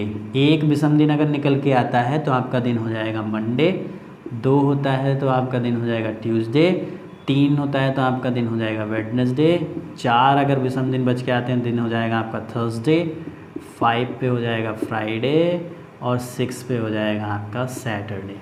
ये सर्किल आप ड्रॉ कर लेंगे, क्योंकि इसी की मदद से हम क्वेश्चन करेंगे। क्लियर हो गया। अब यहाँ से एक थ्योरेटिकल क्वेश्चन भी बन के आता है, एक नहीं 2 3 आ जाते हैं। कैसे आते हैं देखो ज़रा। 100 वर्षों में कितने विषम दिन 5, 5 पे कौन सा दिन है फ्राइडे, 5 पे दिन कौन सा है आपका फ्राइडे। 3 पे कौन सा विषम दिन है आपका, 3 विषम दिन आते हैं तो दिन है आपका वेडनेसडे, 1 पे है आपका मंडे, और 0 पे है आपका संडे। तो 4 दिन आपके आ गए, कौन कौन से, शुक्र बुध सोम रवि, फ्राइडे वेडनेसडे मंडे और संडे। 3 दिन बच गए, कौन कौन से बच गए, टी और एस, ट्यूसडे थर्सडे और सैटरडे, ठीक। अब ये मैं चीज़ बता क्यों रहा हूँ, एक थ्योरेटिकल क्वेश्चन के लिए बता रहा हूँ। देखो 100 वर्षों में 5 दिन शेष बच रहे हैं, यानी कि लास्ट का दिन जो है वो फ्राइडे होगा, ठीक। 200 वर्षों में, जो शताब्दी वर्षों की बात कर रहा हूँ, 200 वर्षों में 3 विषम दिन है तो लास्ट का दिन वेडनेसडे होगा, 300 में 1 शेष बच रहा है तो मंडे होगा, 400 में 0 शेष बच रहा है तो संडे। कहने का मतलब जो शताब्दी वर्ष होते हैं उनके अंतिम दिन शुक्र बुध सोमवार रविवार, यानी कि फ्राइडे वेडनेसडे मंडे संडे, ये अंतिम दिन हो सकते हैं किसी शताब्दी वर्ष के। जो बच गए कौन कौन से, टीटीएस, ठीक है। अगर रेलवे की तैयारी कर रहे हैं टीटी साहब से याद कर लो, टीटीएस एक एक दिन छोड़ कर है बस, ट्यूसडे थर्सडे और सैटरडे। ये 3 दिन कभी भी किसी शताब्दी वर्ष के अंतिम दिन नहीं हो सकते। कौन से नहीं हो सकते, ये जो 3 दिन हैं कभी भी अंतिम नहीं हो सकते, ठीक है। कौन कौन से, ट्यूसडे थर्सडे और सैटरडे। क्यों नहीं हो सकते, इसका आंसर हमने देख लिया। किसी भी शताब्दी को आप सॉल्व करके देख लेना, उसमें लास्ट में कभी भी आपका ट्यूसडे किस पे है 2, 4 और 6, कभी शेष नहीं बचेगा। 2, 4, 6 कभी शेष बचेगा ही नहीं, और जब 2, 4, 6 शेष ही नहीं बचेगा तो ट्यूसडे थर्सडे और सैटरडे कभी लास्ट के दिन नहीं हो सकते, यानी कि ये किसी भी शताब्दी वर्ष के अंतिम दिन नहीं हो सकते। अब ये नहीं कि आप 2015 का कैलेंडर उठा के देखने लगो, लास्ट का दिन उसमें आपको ट्यूसडे मिल जाए तो आप कहोगे गलत पढ़ा दिया इन्होंने, तो लास्ट का दिन तो होता है देखो ट्यूसडे। मैंने क्या बोला, शताब्दी वर्ष का लास्ट का दिन। शताब्दी वर्ष कौन से, जैसे कि 2000, 2100, 2200, 2300, जिसके लास्ट में 2 0 होंगे वही शताब्दी वर्ष है। अभी तक जितनी भी शताब्दियाँ गुजर गई नेट पे डाल के आप चेक कर लेना कि 31 दिसंबर 2000 को इनमें से कोई दिन था क्या, या 31 दिसंबर 1900 को चेक करके देख लेना, कभी लास्ट के दिन ये नहीं हो सकते, ठीक। ये वाले जो 3 दिन हैं, क्लियर है। अब यहाँ से क्वेश्चन ये बनता है, देखो ये ट्यूसडे थर्सडे सैटरडे ये लास्ट के दिन नहीं हो सकते, ये आपके स्टार्टिंग के हो सकते हैं, स्टार्टिंग। और इसमें क्या मंडे और ऐड हो जाता है, मंडे और ऐड हो जाता है। मंडे ट्यूसडे थर्सडे सैटरडे ये आपके कौन से अंतिम दिन नहीं हो सकते, कौन कौन से, टीटीएस, लेकिन स्टार्टिंग हो सकते हैं मंडे को इंक्लूड करके। और ये वाले जो दिन हैं ये आपके कभी भी प्रारंभिक नहीं हो सकते। कौन कौन से, एक तो फ्राइडे वेडनेसडे और संडे। मंडे का जो दिन है वो कॉमन है, मंडे का जो दिन है वो कॉमन है, वो प्रारंभिक भी हो सकता है और अंतिम भी हो सकता है, ठीक। तो जो प्रारंभिक हो सकते हैं, ये वाले जो प्रारंभिक हो सकते हैं तो ये अंतिम नहीं हो सकते, और जो अंतिम हो सकते हैं ये कभी प्रारंभिक दिन यानी कि स्टार्टिंग डेज नहीं हो सकते किसी भी शताब्दी के। यहाँ तक बात क्लियर हो गई होगी बहुत अच्छे से, ठीक। अब बढ़ते हैं सवालों की ओर, ठीक। क्वेश्चन किस तरीके से करते हैं उसको समझते हैं। अब क्वेश्चन सीरीज़ आपकी स्टार्ट करवाने वाला हूँ मैं, तो क्वेश्चन सीरीज स्टार्ट कराने से पहले मैं आपको 2 क्वेश्चन ज़रा करा दूं मेथड, जिससे आपको क्लियर हो जाए, क्योंकि जब मैं क्वेश्चन करूंगा तो फिर तो आपको डायरेक्ट क्वेश्चन ही कराने हैं मुझे। जैसे कि अगर मैं बात करूं, क्वेश्चन हमें दिया हुआ है 15 अगस्त 1947 को कौन सा दिन था। 15 अगस्त 1947 का दिन हमसे पूछा जाए कि 15 अगस्त 1947 को कौन सा दिन था, तो कैसे फाइंड करेंगे उस चीज़ को हमें समझना है। एक एग्जांपल मैं अच्छे से समझाऊंगा, फिर जो है क्वेश्चन आप, फिर तो मैं फास्ट चलूँगा, एक बहुत आराम से समझाऊंगा। जैसे महीनों के विषम दिन तो हमें पता है ना, महीनों के विषम दिन तो हमें पता होते हैं। जैसे इस तरीके से हम काउंट करते हैं, जो ऊपर आते हैं, जो आपकी गांठ पे आते हैं, ये कितने होते हैं 31 के, बाकी सारे कितने होते हैं 30 के होते हैं। क्लियर है। तो एक सवाल को बड़े ध्यान से समझेंगे कि 15 अगस्त, अब हम बिना कैलेंडर देखे, अब इतने जादू सीखने वाले हैं हम कि बिना कैलेंडर देखे दिन बता देंगे कि उस तारीख को कौन सा दिन था, चाहे वो तारीख आपकी पास्ट की हो, प्रेजेंट की हो या फ्यूचर की हो। ठीक, तो देखो कैसे करते हैं। सबसे पहले हमें क्या करना होता है, यहाँ पे जो वर्ष लिखे हो ना 1947, एक कम करके लिखो 1946, और जो वर्ष 1947 दिया हुआ है वो उसके नीचे ऐसे लिख लो। ठीक, यहाँ पे हमेशा क्या करना है, एक कम करके लिखना है। एक कम करके क्यों लिखना है, क्योंकि 1947वां वर्ष अभी चल रहा है, पूरा तो नहीं हुआ, तो एक कम करके लिख लो। इसको तोड़ना है हमें पता है 400 वर्षों में विषम दिन पता है, हमें 200 में भी पता है, 300 में पता है, 100 में पता है। तो 400 से डिवाइड होने वाली शताब्दियाँ 1946 में 400 से डिवाइड होने वाली शताब्दियाँ कितनी हैं, 1600 शताब्दियाँ हैं, जो 400 से पूरी डिवाइड हो जाएंगी। फिर 100 से डिवाइड होने वाली कितनी शताब्दियाँ हैं, 300, और वर्ष कितने बच गए 46। इसको इस फॉर्म में हमेशा तोड़ना है। ठीक है, 400 से डिवाइड होने वाली अलग कर लो, 100 से डिवाइड होने वाली अलग कर लो, और जो वर्ष बच गए उनको ऐसे ही लिख लो। प्लस अब 1947 में जब हम एंट्री ले रहे हैं, 1947 में हमें कहाँ तक जाना है, अगस्त की 15 तारीख तक जाना है। तो पहला महीना कौन सा पड़ेगा, जनवरी। जनवरी में कितने दिन होते हैं टोटल, 31। तो हमें तो विषम दिन चाहिए होते हैं। विषम दिन कैसे निकालते हैं, 7 से डिवाइड करके। तो 31 को जब तुम 7 से डिवाइड करोगे तो कितना शेष बचेगा, 3। अगर आप 31 भी रखोगे तब भी आपका आंसर वही आएगा, बस कैलकुलेशन लंबी हो जाएगी। ठीक, उसके बाद फरवरी की अगर मैं बात करूँ, 1947 कैसा वर्ष है, साधारण वर्ष है कि लीप वर्ष है, तो आप खुद बता दोगे कि ये साधारण वर्ष है, और साधारण वर्ष में फरवरी 28 की होती है, तो विषम दिन कितने हो गए, 0, क्योंकि 28 को जब हम 7 से भाग करेंगे कुछ शेष बचना ही नहीं है। उसके बाद कौन सा महीना आएगा आपका, मार्च महीना आएगा। मार्च में कितने विषम दिन होते हैं आपके, 3, क्योंकि 31 दिन होते हैं टोटल। फिर उसके बाद अप्रैल में 30 होते हैं, तो विषम दिन कितने होंगे, 2। मई में कितने दिन की होती है टोटल, 31 की, 7 से डिवाइड करो 31 को, कितना शेष बचेगा, 3, क्योंकि हमें क्या चाहिए, विषम दिन चाहिए। फिर मई के बाद क्या आएगा आपका, जून में कितने की होती है, 30 की, तो 2 विषम दिन। फिर आपको चाहिए जुलाई, 31 की होती है। फिर चाहिए अगस्त। अब अगस्त में यहाँ 3 मत रख देना, कभी 3 रख दो। क्यों, क्योंकि हमें यहाँ पे अगस्त की तारीख ऑलरेडी दी हुई है 15, तो हमें 15 तक ही तो जाना है, 31 तक नहीं जाना। तो या तो इस तारीख को उठा के ऐसे ही रख दो 15 की 15। ठीक, या फिर इस 15 को 7 से डिवाइड करके 1 भी रख सकते हैं, तो आंसर में कोई तब्दीली नहीं होगी। ठीक, इतनी बातें समझ में आ गई। हमें पता है 1600 में कितने विषम दिन होते हैं, 0। 300 में कितना विषम दिन होता है, 1। प्लस अब जो यहाँ पे 46 वर्ष लिखे हुए हैं, इन 46 वर्षों में कुछ साधारण होंगे और कुछ लीप भी होंगे। और साधारण वर्ष में होता है 1 विषम दिन, और लीप वर्ष में कितने होते हैं, 2 विषम दिन होते हैं। एक साधारण वर्ष में 1 विषम दिन होता है, और एक लीप वर्ष में कितने होते हैं, 2 विषम दिन। तो इसमें साधारण और लीप चेक करना है। अब साधारण लीप कैसे चेक करेंगे, तो देखो ध्यान से, मैंने आपको बताया भी था कैसे चेक करते हैं साधारण लीप। टोटल वर्षों को 4 से भाग कर दो, तो कितना आ रहा है आपका, 11 आ रहा है। शेष से कोई मतलब नहीं है, भागफल कितना, क्वेश्चन कितना है, 11, यानी कि 46 में आपके 11 लीप वर्ष हो गए। तो जब 11 लीप वर्ष है तो साधारण कितने बचे, 35। तो यहाँ से विषम दिन कितने निकल जाएंगे आपके, 11। एक लीप वर्ष में होते हैं कितने, 2 विषम दिन, तो 11 में कितने हो जाएंगे, 11 गुणा 2। और एक साधारण वर्ष में 1 विषम दिन होता है, तो 35 गुणा 1। जब तुम इसको सॉल्व करोगे कितना हो जाएगा, 22 + 35 यानी कि 57। ठीक, अब इतनी लंबी कैलकुलेशन आपको नहीं करनी है। कभी आप इतनी लंबी कैलकुलेशन करने लग जाओ, समय बहुत लगेगा। यहाँ पे जो भी आपको वर्ष दिया हुआ होगा, इसको आपको क्या करना है, 4 से भाग करना है। 4 × 1 = 4, 4 × 1 = 4। पॉइंटों में नहीं, केवल ये आपको भागफल ले लेना है। जो शेष बच रहा है उसको छोड़ दो, पॉइंटों में नहीं लेना।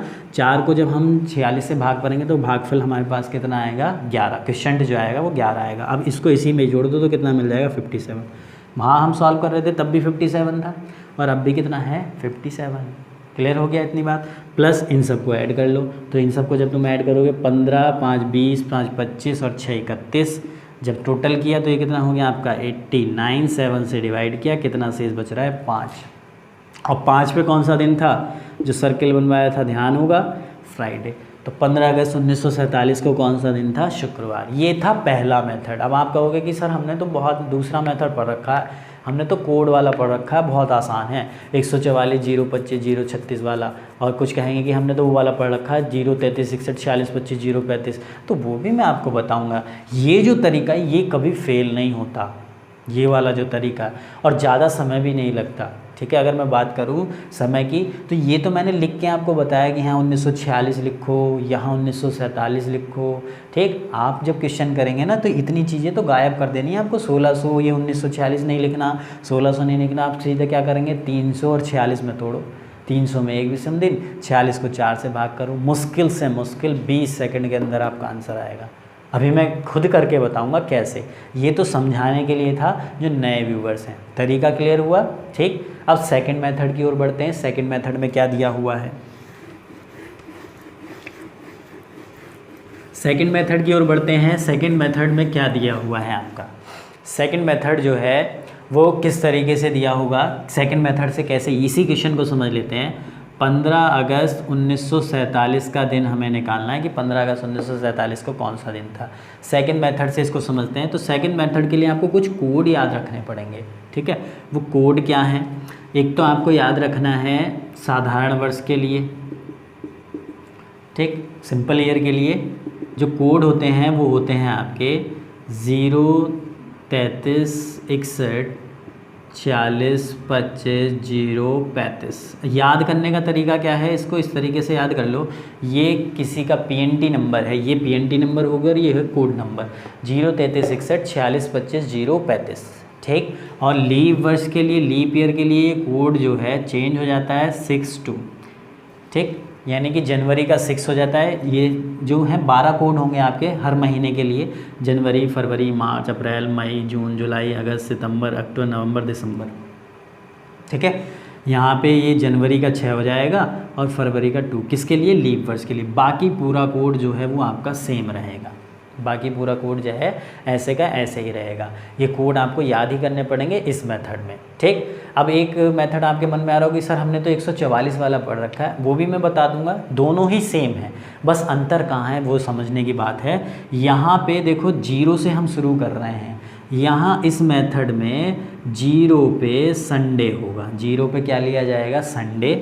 1 पे क्या हो जाएगा, अभी अभी हमने पढ़ा था जो सर्किल, मंडे ट्यूसडे वेडनेसडे, इस तरीके से मंडे हो गया, ये आपका ट्यूसडे हो गया, ये आपका वेडनेसडे हो गया, ये थर्सडे हो गया, फ्राइडे और सैटरडे। 1 2 3 4 5 6। बस इसकी पहचान यह ध्यान रखना है, 144 और 033 वाले दोनों सेम हैं, बस अंतर कहाँ हो जाता है, वहाँ 144 जब हम साधारण वर्ष का 144 लेते हैं यानी कि जनवरी का कोड 1 लेते हैं तो वहाँ 1 पे क्या होता है आपका, संडे होता है। ठीक है, इतना सा अंतर है, तरीका दोनों का सेम रहेगा। ठीक, अब ये कोड आते कहाँ से हैं वो भी समझ लो, कोड कैसे आते हैं। ये देखो 0 पे क्या लिया जाता है, संडे, 0 पे संडे लिया जाता है तो जनवरी का जो कोड हो गया वो 0 हो गया। अब फरवरी का जो कोड है वो कैसे निकलेगा, फरवरी का कोड कैसे निकलेगा, फरवरी का कोड निकलेगा जनवरी का कोड प्लस जनवरी के विषम दिन। जनवरी का कोड कितना है, 0 है, और जनवरी में विषम दिन कितने मिलेंगे आपको, 31 की होती है, 7 से डिवाइड करोगे 3 शेष बचेगा तो 0 + 3 कितना हो गया, 3। तो देखो 3 लिखा हुआ है। अब मार्च का कोड हम निकालने लगे तो मार्च का कोड कैसे निकलेगा, फरवरी का कोड प्लस फरवरी के विषम दिन। अब फरवरी साधारण वर्ष में कितने की होती है, 0 की, तो 3 + 0 फिर से कितना हो गया, 3। तो ये मार्च में देखो 3 ही लिखा हुआ है। ठीक, अप्रैल का कोड कैसे निकलेगा, अप्रैल का कोड कैसे निकलेगा, अप्रैल का कोड निकलेगा मार्च का कोड प्लस मार्च के विषम दिन। मार्च के विषम दिन कितने हो गए, 3, तो 3 और 3 कितना हो गया, 6, वही लिखा हुआ है। तो इस तरीके से ये कोड आते हैं, कोई भी चीज़ रटने की ज़रूरत नहीं है, अगर रटना भूल जाओ तो इस तरीके से आप कोड निकाल सकते हो। ठीक, सवाल तो हमें छोड़ना ही नहीं है, लेकिन अगर याद कर लोगे तो क्वेश्चन जल्दी हो जाएगा। ठीक, करने का तरीका क्या होता है इस मेथड से वो और सीख लो। इसमें एक चीज़ और आपको याद रखनी है, एक चीज़ आपको याद रखनी है क्या, सेंचुरी कोड। CC से इसे मैंने शॉर्ट फॉर्म लिख दी है सेंचुरी कोड। ये आपको याद रखना है, सेंचुरी कोड का जो फॉर्मूला होगा वो 6 - 2R। इस फॉर्मूले को आपको याद रखना है और इस फॉर्मूले की मदद से आपके सारे के सारे सवाल होते चले जाएंगे। सेंचुरी कोड क्या हो गया 6 - 2R, जहाँ where R equals to remainder, remainder यानी कि शेषफल। अब शेषफल कौन सा, जो भी आपको शताब्दी दे रखी होगी, ठीक, जैसे कि ये 1947 यानी कौन सी शताब्दी चल रही है, 1900 की शताब्दी चल रही है, ठीक। लास्ट की 2 डिजिट को हटाकर उनकी जगह 0 लगाना है, बस और कुछ नहीं कर रहा। जैसे 1850 दे रखा है तो 1800 हो जाएगी, ठीक। तो उस शताब्दी को आपको 400 से डिवाइड करना है। किससे करना है, 400 से। तो जब आप इसको 400 से डिवाइड करोगे तो शेष कितना बचेगा, शेष आपका बचेगा 4 चौक 16, 3 बचेगा। तो ये किसकी वैल्यू हो गई, ये R की वैल्यू हो गई। और ये R की वैल्यू उठा के यहाँ रख दोगे तो ये कितना हो जाएगा आपका 3 दूनी 6, 6 - 6 कितना हो गया 0। तो 1900 का कोड क्या हो गया आपका 0। बस इस फॉर्मूले को याद रख लेना 6 - 2R को, वो याद करने की ज़रूरत नहीं। कुछ लोग आपको ऐसे रटवा देते हैं कि 1900 का 0 6 2 4 0 6 4 2 0 6 4 2, इस तरीके से ऊपर को 0 2 4 6 2 4 6 ऐसे चलता रहता है। वो आपको रटने की ज़रूरत नहीं। कोई भी शताब्दी होगी उसकी लास्ट की 2 डिजिट की जगह 0 कर दो, अपने आप शताब्दी बन जाएगी। उसको 400 से डिवाइड करो, 400 डिवाइड करने के बाद जो रिमाइंडर बचेगा इस फॉर्मूले में रख दो, आपका सेंचुरी कोड आ जाएगा, ठीक। अब इतनी चीज़ें अगर आपने याद कर ली तो इस सवाल को कैसे करेंगे सेकंड मेथड से वो सीख लो। सेकंड मेथड में क्या होता है, फॉर्मूला इसका क्या होता है, जो भी आपको डेट दी हुई होगी उस डेट को लिख लिया जाएगा, ठीक है। फॉर्मूला से समझ रहे हैं हम। फिर उसके बाद आपका आ जाएगा मंथ कोड। क्या आ जाएगा, मंथ कोड। जो भी आपको मंथ दिया होगा उसका कोड आ जाएगा, plus last 2 digit upon 4 equals to भागफल। यानी कि ईयर की, जो आपको ईयर दे रखा होगा उसकी लास्ट की 2 डिजिट लेके 4 से भाग कर देंगे, भागफल ले लेंगे, ठीक है, क्वेश्चन। प्लस ईयर की लास्ट की 2 डिजिट अपॉन 7 क्या ले लेंगे, रिमाइंडर यानी कि शेषफल, जो भी शेष आएगा, प्लस सेंचुरी कोड। ये फॉर्मूला होता है। इसको लगा के आपका आंसर जो है सेकंडों में आ जाएगा। कैसे, देखो डेट क्या दी हुई है 15, प्लस मंथ कोड अगस्त चल रहा है, साधारण वर्ष है तो अगस्त का कोड क्या है आपका 2। देखो जनवरी फरवरी मार्च अप्रैल मई जून जुलाई अगस्त, क्या कोड दिया हुआ है 2 दिया हुआ है, प्लस ईयर की लास्ट की 2 डिजिट है 47। जब 4 से भाग करोगे तो भागफल यानी क्वेश्चन कितना आएगा 11, और 7 से भाग करोगे 47 को, 7 6 42, शेष कितना, रिमाइंडर कितना बचेगा 5, प्लस सेंचुरी कोड अभी अभी निकाला था हमने सेंचुरी कोड 1900 का कितना, 1900 को जब तुम 400 से डिवाइड करोगे रिमाइंडर 3 बचेगा। अब 3 को इस फॉर्मूले में रख दो तो 3 दूनी 6, 6 - 6 कितना हो गया 0। अब इसको सॉल्व कर लो तो ये हो जाएगा आपका 15 और 5 20, अब 20 और 2 22, 22 और 11 कितना हो गया आपका 33। 33 को 7 से डिवाइड करो, 7 चौक 28, 5 शेष बच रहा है और 5 पे क्या है फ्राइडे। क्या है, फ्राइडे। क्लियर हो गया। पिछले वाले मेथड से भी क्या आया था, फ्राइडे। तो ये मेथड है। अब एक मेथड आप कहोगे हमने तो 144 वाला पक्का कर रखा, उसको कर लो, कोई समस्या नहीं है। ये सेम वही चलना है, बस क्या करना है वहाँ पे 144 यानी कि 1 पे क्या लेना है, संडे को लेना है। सेम प्रोसेस यही अपनाएंगे, उसमें भी सेम अपनाना है 144 वाले में भी। देखो 144 वाले से करोगे तो तब भी आपका वही आंसर आ जाएगा, तब भी आपका क्या आएगा, वही आंसर आएगा, कोई चेंज नहीं हो पाएगा। वहाँ मंथ का कोड चेंज होगा, बस वहाँ मंथ का कोड चेंज होके आंसर फिर भी वही आना है। 144 025 जब करोगे आप 144 025 036 146। याद करने का तरीका क्या होता है, 12 महीने होते हैं, 12 का स्क्वायर, फिर 0 लगाया, 5 का स्क्वायर, 0 लगाया, 6 का स्क्वायर, और जो 146 लिखा था उसमें 2 ऐड कर दिया तो 146 बन गया। ठीक, ऐसे ही इसका क्या हो जाता है आपका 03 लीप वर्ष में 0 हो जाता है, जनवरी का और फरवरी का 3, बाकी सब सेम रहता है। ठीक, तो यहाँ पे जनवरी फरवरी मार्च अप्रैल मई जून जुलाई अगस्त का कोड क्या रखा जाएगा, 3 लिया जाएगा। ठीक, तो फिर उस तरीके से हम सॉल्व करेंगे उसको 144 वाले से। समझ में आ गया इतनी चीज़ें, 144 वाला और ये वाला दोनों मेथड सेम है।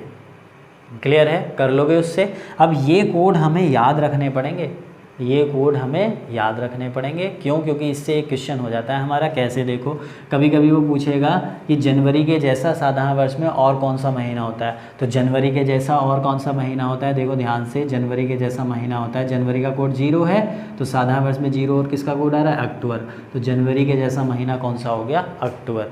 उसमें आपको तारीखों का दिन निकाल के नहीं देखना कि 1 जनवरी का दिन निकाल के देख लो 2020 में, फिर उसके जैसा 1 जनवरी के जैसा 1 तारीख को किसका दिन ऐसा आएगा। सिंपल सा ये कोड आपको याद रख लेना है। ठीक, अब इनसे रिलेटेड क्वेश्चन जो है क्वेश्चन सीरीज़ में हम करेंगे। तो मैंने ये मेथड आपको समझा दिए, जैसे जैसे क्वेश्चन आते रहेंगे वैसे वैसे हम क्वेश्चन करते हुए चले जाएंगे। ठीक, अगर आप इस मेथड को भी कहोगे समझाने के लिए तो कमेंट में कह देना कि इस मेथड को और समझा दो, फिर मैं आपको उस मेथड को भी बता दूंगा, 144 वाले को भी। दोनों सेम ही है, कोई अंतर नहीं है, बस वहाँ पे क्या होता है, एक पे चेंज हो जाता है। ठीक, यहाँ तुम क्या करोगे, देखो यहाँ पे जो आपका अगस्त का कोड है 1 2 3 4 5 6 7 8 3 हो जाएगा। यहाँ पे हमने जो 2 रखा था, यहाँ पे क्या रखना है आपको? 3 रखना है। और जब तुम यहाँ 3 रखोगे तो जाहिर सी बात है यहाँ शेष कितना बचेगा? 6 शेष बचेगा। अब आप कहोगे कि 6 पे तो सैटरडे है, तो आंसर तो गलत हो गया। लेकिन उसके लिए क्या होता है, उसके लिए इस तरीके से आप लिया जाता है, 1 पे संडे होता है। किस पे संडे होता है? 1 पे। ठीक, 2 3 4 5 6 और 0, इस तरीके से। 1 पे आपका क्या हो गया? संडे, 2 पे मंडे, 3 पे ट्यूसडे, 4 पे वेडनेसडे, 5 पे थर्सडे, 6 पे फ्राइडे और आपका 0 पे सैटरडे। तो आपके 6 पे संडे आ गए और 6 पे क्या है? फ्राइडे। आंसर वही आएगा, तरीका बिल्कुल सेम है, बस मंथ कोड का अंतर है और मंथ कोड मैंने आपको बताई दिए। अब बढ़ते हैं क्वेश्चन सीरीज़ की ओर। ठीक, अब अगर आपने ये वीडियो यहाँ तक बहुत अच्छे से देखी है तो कैलेंडर का कोई भी क्वेश्चन ऐसा नहीं होगा जो आप ना कर पाओ। तो बढ़ते हैं क्वेश्चन सीरीज़ की ओर। बढ़ते हैं क्वेश्चन सीरीज़ की ओर। क्वेश्चन सीरीज़ पहला क्वेश्चन दिया हुआ है, निम्न में से कौन सा वर्ष लीप वर्ष है? आसानी से कर लोगे अगर आपने बहुत अच्छे से थ्योरी पढ़ी है तो। हमें क्या बताना है, कौन सा वर्ष लीप वर्ष है? तो देखो 82 4 से पूरा पूरा डिवाइड नहीं हो रहा। ठीक, 1994 94 भी 4 से पूरा पूरा डिवाइड नहीं है। और 1400 जो है वो, ये 1400 और 1200 आप किससे चेक करेंगे? 400 से। ठीक, तो 400 से डिवाइड आपका 1400 भी नहीं है, 400 से डिवाइड है 1200, तो इनमें लीप वर्ष कौन सा हो जाएगा? Option number C, 1200। ठीक है, क्वेश्चन करना बहुत आसान है, चुटकियों में उड़ा दोगे। क्वेश्चन नंबर, आप बात करेंगे क्वेश्चन नंबर सेकंड की। क्वेश्चन नंबर फर्स्ट आपको समझ में आ गया। सेकंड है, कौन सा वर्ष लीप वर्ष नहीं है? तो लीप वर्ष कौन सा नहीं है ये हमें बताना है। तो पहला ऑप्शन है 52, 4 से पूरा पूरा कट रहा है, लास्ट की 2 डिजिट देखनी है, तो पहला भी आपका लीप वर्ष है। 88 ये भी लीप वर्ष है। 1600 400 से पूरा पूरा डिवाइड हो रहा है, ये भी लीप वर्ष है। 1990 लीप वर्ष नहीं है, तो आंसर क्या हो गया? दूसरे का option number D. Question series बहुत आसान है। अब आप खुद ही कहोगे सर इतने आसान सवाल होते हैं कैलेंडर के, हमें तो पता ही नहीं था। लेकिन जिसने थ्योरी को यानी कि वीडियो को अब तक देखा होगा वही।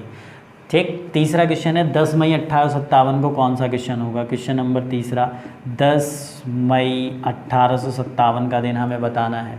तो 10 मई 18, 2 मेथड मैंने आपको बताया, कोई सा भी मेथड आप अप्लाई कर सकते हैं। तारीख हो गई प्लस मंथ कोड, अगर मैं बात करूं 0 33 61, तो ये हो जाएगा आपका, देखो जनवरी फरवरी मार्च अप्रैल मई, मंथ कोड हो गया 1, प्लस 57 को 4 से भाग करो तो शेषफल कितना, भागफल कितना आएगा? 14, प्लस 7 से भाग करो, 7 8 56, शेषफल कितना हो गया? 1। और सेंचुरी कोड की अगर मैं बात करूं तो सेंचुरी कोड हमारा क्या होता है? 6 - 2r। आर की वैल्यू कैसे निकलेगी? 1800 को जब 400 से डिवाइड आप करोगे तो 2 शेष बचेगा, तो 2 दूनी 4, 6 में से 4 गया, तो सेंचुरी कोड क्या आ गया आपका? 2। तो इन सब को ऐड करके ऐड करो तो कितना हो जाएगा? ये 10 11 11 1 12 14 12 26 और 2 28, 7 से डिवाइड करो, 0 शेष बच रहा। और जब 0 शेष बचे तो कौन सा दिन होता है आपका? संडे। तो आंसर क्या हो गया आपका? Option number D, none of these, इनमें से कोई नहीं। अब आप कह रहे हो कि ऑप्शन तो है ही नहीं, तो नन ऑफ दीज भी तो है। ध्यान से देखो, तो हमारा आंसर 0 शेष बच रहा है, 0 शेष बच रहा है ना, क्योंकि 14 यानी कि यहाँ तो विषम दिन 0 हो गए, और 14 14 28, 7 से डिवाइड कर रहे हैं 0, और 0 पे संडे होता है, और Sunday option number D, none of these. Next question number 4 की ओर बढ़ो। देखो कितनी जल्दी से हो रहे हैं अब मैं आपको ये नहीं बताऊंगा कि ये 2 कैसे आया, 4 कैसे आया। वीडियो को अगर आपने अच्छे से देखा होगा मेथड को, तो आप आसानी से कर लेंगे। क्वेश्चन नंबर 4 देखो, 4 में दिया हुआ है आपका 15 अगस्त 1947 को कौन सा दिन था? अभी कराया था, फ्राइडे था। तो यानी कि आपका आंसर हो गया ऑप्शन नंबर डी, इसका भी हो गया नन ऑफ दिस, क्योंकि फ्राइडे ऑप्शन में नहीं है। क्वेश्चन नंबर 5 को देखो, 5 में क्या दिया हुआ है? 1 जनवरी 1 ईस्वी को कौन सा दिन था? ये सवाल बहुत पूछा गया, इसमें बहुत ज़्यादा कन्फ्यूज़न लोग कहते हैं। तो ये देखो कुछ नहीं करना, 1 जनवरी 1 ईस्वी की अगर वो बात करें, 1 ईस्वी यानी AD भी लिखा सकता है। देखो लिखा हुआ भी है कि 1 जनवरी यानी कि इंग्लिश में अगर हम पढ़ें what was the day on 1 January of 1st century, तो आंसर हो जाएगा आपका मंडे। इसमें कुछ नहीं करना, क्योंकि जो पहली शताब्दी स्टार्टिंग जब हुई थी कैलेंडर की, पहला दिन किसको माना था? मंडे को। इसलिए 1 पे क्या होता है? मंडे। आपने देखा होगा जो मैंने दोनों मेथड कराए उसमें 1 पे क्या होता है? मंडे होता है, लेकिन 144 वाले में 2 पे मंडे होता है, और वो थोड़ा अलग है मेथड। ठीक है, तो आंसर क्या हो गया आपका? मंडे। नेक्स्ट क्वेश्चन नंबर 6 देखो। क्वेश्चन नंबर 6 में क्या दिया हुआ है? साधारण वर्ष के कौन से 3 महीने हैं जिनके प्रथम दिन समान होते हैं? तो कोड याद रख लो, 0, 33, 61, 46, 25, 0, 35। या अगर आपको 144 वाला कोड याद हो, 144, 0, 25, 0, 36, 146, कोई से भी कर लो, आंसर दोनों से सेम आना है। तो उसने कहा है कि साधारण वर्ष के कौन से 3 महीने जिनके प्रथम दिन समान होते हैं। तो देखो ऐसा कोड हमें ढूंढना है जिनके 3 कोड एक जैसे हों। तो देखो यहाँ पे 3, 3 और 3, अगर ये बात करें तो फरवरी, मार्च और कौन सा हो गया ये? नवंबर। तो फरवरी, मार्च और नवंबर ऐसे महीने हैं जिनके 3 दिन, तीनों के जो पहले दिन है वो समान होंगे, क्योंकि इनके कोड भी समान है, चाहे बात यहाँ पे इस कोड में की जाए चाहे यहाँ पे की जाए। तो आंसर क्या हो जाएगा आपका? फरवरी, मार्च और नवंबर। ऑप्शन नंबर बी आपके सवाल का उत्तर है। क्वेश्चन नंबर 7 इससे रिलेटेड पूछा गया, लीप वर्ष के 3 महीने कौन से हैं जिनके प्रथम दिन समान होते हैं? तो लीप वर्ष में जो कोड हो जाता है वो 0, और यहाँ पे क्या हो जाता है? 6 और 2 हो जाता है, 6 और 2। तो अगर मैं बात करूँ लीप वर्ष की, तो जनवरी, फिर उसके बाद फरवरी, मार्च, अप्रैल, मई, जून, जुलाई। तो कौन से 3 महीने सेम हो रहे हैं आपके? जनवरी, अप्रैल और जुलाई। है कोई ऐसा ऑप्शन? जनवरी, अप्रैल, जुलाई पहला ही ऑप्शन है, तो छठे का आंसर क्या हो गया? ए। इनके आंसर इन कोड से निकल के आ रहे हैं, तो ये कोड भी याद होने चाहिए आपको। नेक्स्ट क्वेश्चन नंबर 7 है, लीप वर्ष के कौन से 3 महीने जिनके प्रथम, ये क्वेश्चन नंबर 7 ही था आपका, 7 हमने करा दिया है। क्वेश्चन नंबर 8 की ओर बढ़ते हैं। क्वेश्चन नंबर 8 में क्या दिया हुआ है जी? साधारण वर्ष में अप्रैल महीने का प्रथम दिन किस अन्य महीने के प्रथम दिन के समान होगा? साधारण वर्ष में अप्रैल का कोड क्या है? 6 है। तो अप्रैल का कोड और किसका आ रहा है आपका? 6। देखो अप्रैल, मई, जून, जुलाई, जुलाई के समान होगा। तो आंसर हो जाएगा आपका ऑप्शन नंबर सी, 8वें का सी, कि अप्रैल का जो महीना है वो जुलाई के जैसा होगा। किसमें? साधारण वर्ष में। इन कोड की मदद से ही कर रहे हैं हम, ये याद होने चाहिए। क्वेश्चन नंबर 9 को देखो, 9 में दिया हुआ है, लीप वर्ष में फरवरी और कौन से महीने के प्रथम दिन समान होंगे? लीप वर्ष में फरवरी और कौन से महीने के दिन समान होंगे? तो लीप वर्ष की बात करूं, कोड क्या है? 2। अब 2 किसका और कोड आ रहा है आपका? देखो फरवरी हो गया ये, मार्च, अप्रैल, मई, जून, जुलाई, अगस्त, फिर आप केवल अगस्त होगा। ठीक है, क्योंकि हमारे पास जो कोड है वो 2 है, और 2 किसका आ रहा है? केवल यहाँ पे अगस्त का आ रहा है। तो जनवरी के जैसा कौन सा हो जाएगा? फरवरी के जैसा हो जाएगा अगस्त, ऑप्शन नंबर सी। 9 का भी आपका क्या हो गया? सी। उसके बाद 10 देखो, निम्न में से कौन सा दिन किसी शताब्दी वर्ष का अंतिम दिन हो सकता है? कौन सा दिन शताब्दी का अंतिम दिन हो सकता है? बताया था, थ्योरी जिसने अच्छे से पढ़ी होगी, TTS, ये 3 दिन जो है कभी किसी शताब्दी वर्ष के अंतिम दिन नहीं हो सकते। तो इन तीनों के अलावा जो ऑप्शन में होगा वही अंतिम दिन होगा। तो ट्यूसडे कट जाएगा, यानी कि आपका ऑप्शन नंबर ए कट गया, थर्सडे कट गया और सैटरडे कट गया, तो बचा क्या? मंडे। तो 10 का जो आंसर हो गया आपका डी, यानी कि मंडे जो है वो अंतिम दिन हो सकता है। 11 देखो, निम्न में से कौन सा दिन किसी शताब्दी वर्ष का प्रथम दिन हो सकता है? प्रथम दिन हो सकता है। तो जब ये अंतिम नहीं हो सकते TTS, तो जाहिर सी बात है प्रथम हो सकते हैं। तो प्रथम में इसमें देख लो इन तीनों में कोई ऑप्शन में है क्या? तो फ्राइडे, नहीं, ये प्रथम दिन नहीं हो सकता। वेडनेसडे ये भी नहीं हो सकता। ट्यूसडे हाँ ये प्रथम दिन हो सकता है। तो आंसर क्या हो गया आपका ऑप्शन नंबर सी, 11 का सी। जिसने थ्योरी को अच्छे से देखा होगा, वीडियो यहाँ तक देखी होगी, बहुत आसानी से कर रहा होगा क्वेश्चन। बताओ इन क्वेश्चन में है कुछ, एकदम उड़ा दोगे अगर आपने थ्योरी अच्छे से देखी है तो। नेक्स्ट देखेंगे क्वेश्चन नंबर 12। 12 में क्या दिया हुआ है? 12 में दिया हुआ है अगर वर्ष का पहला दिन लीव वर्ष के अलावा, यानी कि लीव वर्ष नहीं है, इंग्लिश में अगर हम पढ़ें if the first day of a year other than leap year, यानी कि साधारण वर्ष की बात कर रहा है वो, साधारण वर्ष में शुक्रवार का रहा हो, फ्राइडे का रहा हो, तो find the last day of that year. ठीक, आ गया सवाल। थ्योरी अगर अच्छे से आपने की है, साधारण वर्ष का पहला दिन शुक्रवार है तो अंतिम दिन क्या होगा? शुक्र ही होगा, दोनों दिन सेम होते हैं। तो आंसर क्या हो जाएगा आपका? फ्राइडे, ऑप्शन नंबर डी, 12 का हो जाएगा डी। तो इन क्वेश्चन करने में चुटकियों में उड़ा दोगे अगर आपने वीडियो को अब तक अच्छे से देखा है, थ्योरी को अच्छे से करा है तो। क्वेश्चन नंबर 13 को देखो। 13 में क्या दिया हुआ है? एक लीप वर्ष में पहली जनवरी सोमवार की होती है तो जनवरी सहित उस वर्ष में कितने महीने सोमवार को आरंभ होंगे? तो किसकी बात कर रहा है वो? लीप वर्ष। तो लीप वर्ष का कोड क्या होता है आपका? 033 की जगह क्या हो जाएगा आपका? 033 61 46 25 035, क्योंकि लीप वर्ष में जनवरी और फरवरी का कोड चेंज हो जाता है। तो अब वो कह रहा है कि लीप वर्ष में जनवरी के सहित, अगर जनवरी सोमवार की होती है तो जनवरी सहित उस महीने उस कितने महीने सोमवार से ही आरंभ होंगे? तो जनवरी का कोड 6 है और 6 किस चीज़ का कोड है आपका? अप्रैल, मई, जून, जुलाई। तो जनवरी सहित 3 महीने हो रहे हैं आप, तो कितने हो रहे हैं? 3। तो आंसर हो जाएगा ऑप्शन नंबर सी, 13 का सी। उसके बाद क्वेश्चन नंबर 14 देखो। 14 में क्या दिया हुआ है? अब मैं आप कहोगे कि स्पीड बहुत तेज़ चल रही है। स्पीड तेज़ इसलिए चल रही है क्योंकि अब क्वेश्चन आपको मैंने थ्योरी पढ़ा दी है, थ्योरी को अच्छे से देखें। ये दिया हुआ यदि 1 जनवरी 1984 को बृहस्पतिवार मान लिया जाए तो 31 दिसंबर 1984 को कौन सा दिन होगा? 1 जनवरी 1984 को क्या है? बृहस्पतिवार है। तो 31 दिसंबर 1984 को पूछ रहा है। 1984, इसमें दिन मत निकालने लगना, ये थ्योरी इसलिए बहुत इंपॉर्टेंट होती है। 84 कैसा वर्ष है आपका? लीप वर्ष है। और लीप वर्ष का प्रथम और अंतिम दिन सेम नहीं होते, अंतिम दिन जो होता है प्रथम दिन से अगला दिन होता है। तो 1 जनवरी को क्या दिया? बृहस्पति। तो 31 दिसंबर को क्या हो जाएगा? शुक्रवार हो जाएगा, यानी कि ऑप्शन नंबर डी। अब बताओ इतनी जल्दी क्वेश्चन कर सकते हैं हम, लेकिन जब तक थ्योरी क्लियर नहीं होगी तो इतनी जल्दी क्वेश्चन नहीं कर पाएंगे। अब इसमें अगर तुम विषम दिन निकाल के करने लगो, टाइम वेस्ट ही करना है, सीधा सा आपका 1 सेकंड में आंसर आना है। ठीक है, बढ़ते हैं अगले सवाल की ओर। Question number 15। क्वेश्चन नंबर 15 देखेंगे। 15 में क्या दिया हुआ है? P, Q, R and S are the 4 consecutive months in order. If P and S has 30 days, then which month is S? कहने का मतलब है कि यदि P, Q, R, S 4 क्रमानुसार महीने हैं और P और S में जो है वो 30 दिन है। P, Q, R, S 4 महीने हैं, P और S में वो कह रहा है 30 दिन। ठीक, तो वो पूछ रहा है कि S कौन सा महीना होगा, ये आपसे पूछा जा रहा है कि तब बताइए कि S कौन सा महीना होगा।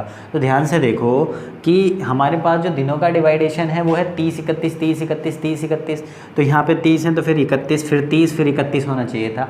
तो ऐसा क्रम हमारे पास होता है। लेकिन एक क्रम हमें ये भी पता है कि 2 महीने लगातार ऐसे होते हैं जिनमें 31 दिन आते हैं। कहानी बताई थी आपको, 31 दिन लगातार 2 क्यों आते हैं, वही जुलाई और अगस्त वाली कहानी। तो इसका मतलब ये दोनों 31 होंगे, 30 31 31 30, फिर क्रम आपका सही हो गया। तो ये महीना कौन सा हो गया? जुलाई का। ये महीना कौन सा हो गया? अगस्त का। तो ये महीना कौन सा हो जाएगा? सितंबर। तो एस को पूछ रहा है, तो एस कौन सा महीना हो जाएगा आपका? सितंबर, यानी कि ऑप्शन नंबर बी आपके प्रश्न का उत्तर है। क्लियर है? नेक्स्ट क्वेश्चन की ओर बढ़ते हैं। Question number 16। क्वेश्चन नंबर 16 में क्या कहा गया है? क्वेश्चन नंबर 16 को देखो। 15 जुलाई 1964 को बुधवार था, तो 15 जुलाई 1965 को कौन सा दिन होगा? बहुत आसान क्वेश्चन है, जैसे कि ये आपने पढ़ाया भी है मैंने आपको स्टार्टिंग में बताइए सारी चीज़ें। 15 जुलाई 1964 को क्या है? बुधवार। तो 15 जुलाई 1965 को 1 वर्ष का अंतर है, तो 1 दिन ऐड हो जाएगा। तो बुधवार में 1 ऐड कर देंगे तो आंसर क्या हो जाएगा? बृहस्पतिवार, यानी कि थर्सडे। ऑप्शन नंबर ए आपके प्रश्न का उत्तर हो गया। ठीक है, ये डबल डेट वाले क्वेश्चन चल रहे हैं। नेक्स्ट क्वेश्चन में दिया यदि 10 जनवरी 2003 को सोमवार है तो 2004 को, तो 1 दिन एक्स्ट्रा हो जाएगा। क्यों 1 दिन एक्स्ट्रा क्यों हो जाएगा? क्योंकि साधारण वर्ष में 1 विषम दिन होता है, इस वजह से। ठीक, इस टाइप के सवालों को कैसे करते हैं, बस आपको क्या करना होता है, 10 जनवरी 2003 को देखा, 10 जनवरी 2004 को बताना है, तो आपका आंसर सीधे सीधे हो जाएगा सोमवार से मंगलवार, यानी कि ऑप्शन नंबर बी। 17 का जो आंसर हो जाएगा वो क्या हो जाएगा, ऑप्शन नंबर बी। ठीक है, ये तो जब बहुत पास पास की डेट है, ठीक, लेकिन जब डेट आपकी बहुत दूरी की हो, अभी वो मैं बताऊंगा। जैसे कि अगला सवाल दिया हुआ है, यदि 20 मार्च 2003 को मंगल है तो 20 मार्च 2004 को क्या होगा, तो 2003 को मंगल है, 2004 को एक दिन आगे बढ़ जाएगा, बुधवार हो जाएगा, नहीं वेडनेसडे आपके सवाल का उत्तर हो जाएगा, यानी कि 18 का आंसर क्या हो गया, 18 का हो गया ऑप्शन नंबर बी। ठीक, जब ये दूरी बहुत ज़्यादा हो जाए, जैसे कि ये दिया हुआ उसने कि 20 मार्च 2003 का दिया हुआ है ट्यूसडे, यही तो दिया हुआ है 20 मार्च 2003 का, और पूछने लगे कि 20 मार्च 2020 का दिन बताओ क्या होगा, तो इस सवाल को कैसे करेंगे, तो देखो ध्यान से, इन सवालों को करने का तरीका क्या होता है, टोटल ईयर का डिफरेंस देखो, जब डेट और मंथ दोनों चीज़ सेम होंगी तब ये मेथड आपका काम करेगा। ठीक, और जब नहीं सेम होंगी तो फिर कैसे करेंगे, तो उसके लिए आप कैलेंडर की प्लेलिस्ट में वीडियो पहले से पड़ी हुई हैं, उसमें जाके देख लेंगे, और जब क्वेश्चन इस तरीके का आएगा तब मैं आपको बता दूंगा कि अगर डिफरेंट डेट होती है फिर कैसे निकालते हैं। तो जब सेम डेट और मंथ सेम होंगे तो टोटल ईयर का डिफरेंस कितने साल का है, 17 साल का है। अब इसमें लीप वर्ष और चेक करना होता है, वो इसमें ऐड कर देंगे तो विषम दिन आ जाएंगे। तो 2003 से 2020 तक कितने लीप वर्ष पड़ रहे हैं, तो 2000 आपका 4 आया होगा, 2008 आया होगा, 2012, 2016 और 2020 ये भी लिया जाएगा। ठीक है, तो कितने लीप वर्ष हो गए, 4, 8, 12, 16, 20, 5 लीप वर्ष हो गए। तो 17 और 5 कितना हो गया आपका 22, 7 से डिवाइड किया, 1 शेष बचा, तो ट्यूसडे में 1 जोड़ देंगे तो आंसर आपका हो जाएगा वेडनेसडे। इस तरीके से ये जब डिफरेंस ज़्यादा होता है इस तरीके से करते हैं। ठीक, और डिफरेंस बहुत ही ज़्यादा हो जाए, डिफरेंट अगर बहुत ही ज़्यादा हो जाए फिर कैसे करेंगे, तो इसी सवाल में समझ लो कि जैसे कि अगर मैं बात करूं कि ये डिफरेंट अगर ये आपका हो जाए ये उस तरीके से कि 2079 का कौन सा दिन होगा, यहाँ पे देखेंगे टोटल ईयर का डिफरेंस कितना है 76। ठीक है, प्लस अब यहाँ से यहाँ तक लीप वर्ष कैसे चेक होंगे, तो देखो हमें 2003 के बाद 4 लीप वर्ष कौन सा होता है जो 4 से डिवाइड होगा। अब यहाँ नंबर सिस्टम आ गया, अगर आपका मैथ अच्छा है तो बहुत चीज़ें क्लियर हो जाएंगी जल्दी से। इसमें आपको वो नहीं करना कि विषम दिन जो ऐड करते चले जाएंगे, 5 सेकंड के अंदर आंसर आना है। 2003 से आगे 2004 ऐसा वर्ष होगा जो आपका किससे कटेगा, 4 से। 4 से कटने वाली संख्याएं हम देख रहे हैं ना, तो एक तो आपका 2004 या 2000 को हटा दो, केवल 4 ध्यान रखो, 4 के बाद 8 आएगा। इसी तरीके से 79 से पहले आपका क्या आएगा 76 जो 4 से डिवाइड हो जाएगा। ठीक है, जो 4 से डिवाइड, हमने वो संख्याएं देखनी है जो 4 से डिवाइड हो रही हैं। तो 4, 8 और 76 किस किस के बीच, 3 से लेके और किसके बीच, 79 के बीच। ठीक, तो यहाँ 79 और 3 के बीच में 4 से डिवाइड होने वाली संख्याएं ये हैं। अब ऐसा क्यों कर रहे हैं हम, लीप वर्ष फाइंड करने के लिए। अगर आप गिनने चले जाओगे इस तरीके से गिनोगे तो बहुत समय लगेगा कि 4 होगा, फिर 8 होगा, फिर 12 होगा, फिर 16 होगा, तो 79 तक हमें पहुँचना तो टाइम लगेगा। तो फिर आप मैथ का यूज़ करो ना, 4, 8 और 76 दिया हुआ है, 4, 8 और 76 दिया हुआ है। तो अब आपको क्या करना है, देखो हमें क्या निकालना है, हमें निकालना है कितने पद होंगे, ये कितने टर्म्स होंगे। तो AP लगा दो क्योंकि सबका जो अंतर है वो समान चल रहा है। लास्ट संख्या माइनस फर्स्ट संख्या अपॉन सार्वंतर, सार्वंतर कितने का चल रहा है, 4 का, यानी कि इनका डिफरेंस कितने का चल रहा है, 4 का प्लस 1। इसको सॉल्व कर लो तो 76 में 4 गया कितना हो गया 72/4 प्लस 1, 4 से 18 बार जाएगा, 18 और 1 कितना हो गया 19, तो यानी कि 19 लीप वर्ष पढ़ेंगे।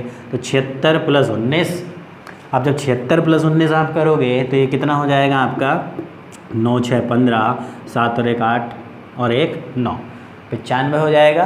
ठीक, अब 95 को आप जब 7 से डिवाइड करोगे तो कितना शेष बचेगा, 4 शेष बचेगा। ठीक, तो ट्यूसडे में 4 दिन ऐड कर देंगे। ये नहीं कि 4 पे हमारा सर्किल में थर्सडे होता है, थर्सडे आंसर दे के आ जाओ आप, इस दिन के रेस्पेक्ट में बताना है ठीक। अब जब डबल डेट वाले क्वेश्चन की कॉन्सेप्ट ये होती है कि एक डेट का दिन तो दिया होगा, दूसरे का हमसे पूछा जाएगा। अगर डेट पहले का दे रखा है, बाद का पूछ रहा है, तो उन दोनों डेट के बीच में विषम दिन ऐड निकाल के, ऑड डेज निकाल के जो दिन दे रखा है उसमें ऐड कर दो। पहले के लिए माइनस करते हैं, अगर ये डेट इससे पहले की होती तो ये विषम दिन निकाल के माइनस कर दिए जाते। तो अब ट्यूसडे में 4 ऐड कर दो। ट्यूसडे का कोड क्या होता है हमारा? 2 होता है, ठीक। और 2 में 4 जोड़ोगे 6, 6 किसका कोड हो गया? सैटरडे। तो आपके सवाल का उत्तर क्या हो गया? सैटरडे। या फिर ट्यूसडे में जब तुम 4 जोड़ोगे, ट्यूसडे के बाद क्या आ जाएगा आपका? ट्यूसडे के बाद वेडनेसडे, थर्सडे, फ्राइडे, सैटरडे। तो आंसर क्या हो जाएगा? सैटरडे। अगर डिफरेंस इस तरीके हो, लेकिन मंथ और डेट सेम होनी चाहिए, तब इस तरीके से इन सवालों को करेंगे, ठीक है। अब बढ़ते हैं क्वेश्चन नंबर 19 की ओर। 19 में क्या कहा जा रहा है?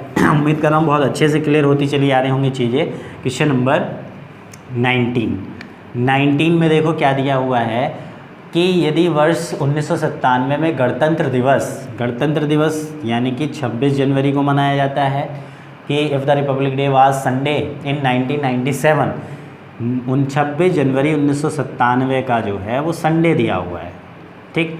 अब पूछना क्या जा रहा है? तो बताइए स्वतंत्रता दिवस किस दिन मनाया गया होगा? स्वतंत्रता दिवस कौन सी डेट को मनाया जाता है? 15 अगस्त को मनाया जाता है। तो हमें जो है 26 जनवरी का दिन दे रखा है और 15 अगस्त का दिन हमें बताना है, ठीक। तो इन सवालों को कैसे करेंगे? ये एक ही साल की 2 डेट हैं, अलग अलग ईयर की नहीं है। तो क्या करना होता है? 26 जनवरी से 15 अगस्त के बीच तक के विषम दिन ले लो, और जब विषम दिन आएंगे वो संडे में ऐड कर दिए जाएंगे। क्यों? क्योंकि हमसे बाद का पूछ रहा है, बाद के लिए हम ऐड करते हैं और पहले के लिए माइनस करते हैं। तो देखो इस सवाल को बड़े ध्यान से समझेंगे। और बाकी अगर कोई चीज़ क्लियर नहीं हो पाती, स्टार्टिंग की 3 वीडियो प्लेलिस्ट में पड़ी हुई है, बेसिक वीडियो, उनको देख लेंगे, ठीक। तो आपको सारी चीज़ें और बेहतर तरीके से क्लियर हो जाएंगी, ठीक। तो 26 जनवरी से 15 अगस्त तक जा रहे हैं हम। जनवरी में कितने दिन निकल चुके? 26। आगे बढ़ रहे हैं तो कितने शेष बच रहे हैं? 5। जनवरी के बाद कौन सा महीना आएगा? फरवरी का। 1997 में फरवरी कितने की होगी? 1997 कैसा वर्ष है? साधारण। तो फरवरी 28 की होगी। तो विषम दिन कितने हो गए? 0। मार्च में 3, अप्रैल में 2, फिर उसके बाद मई में 3, जून में 2, जुलाई में 3, और अगस्त की क्या तारीख है? 15।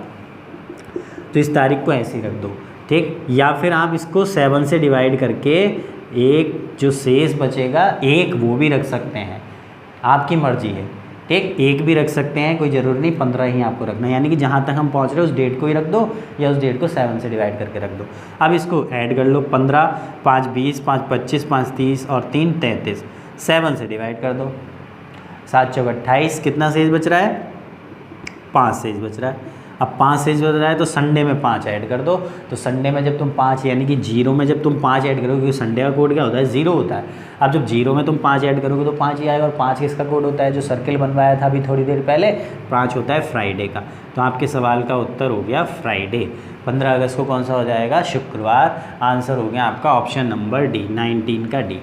उम्मीद कर रहा हूँ बहुत अच्छे से क्लियर होती चली जा रही होंगी चीज़ें। क्वेश्चन नंबर 20 में क्या दिया हुआ है? 20 को देखो।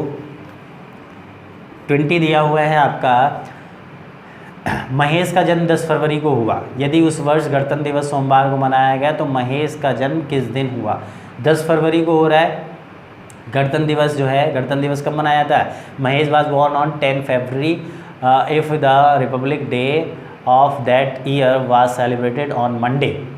यानी कि 26 जनवरी को मंडे था, तो 10 फरवरी को उसका जन्म हो रहा है। 10 फरवरी का दिन बताना है। करने का तरीका वही रहेगा, जो डेट पहले पड़ती है उसको पहले लिख लो।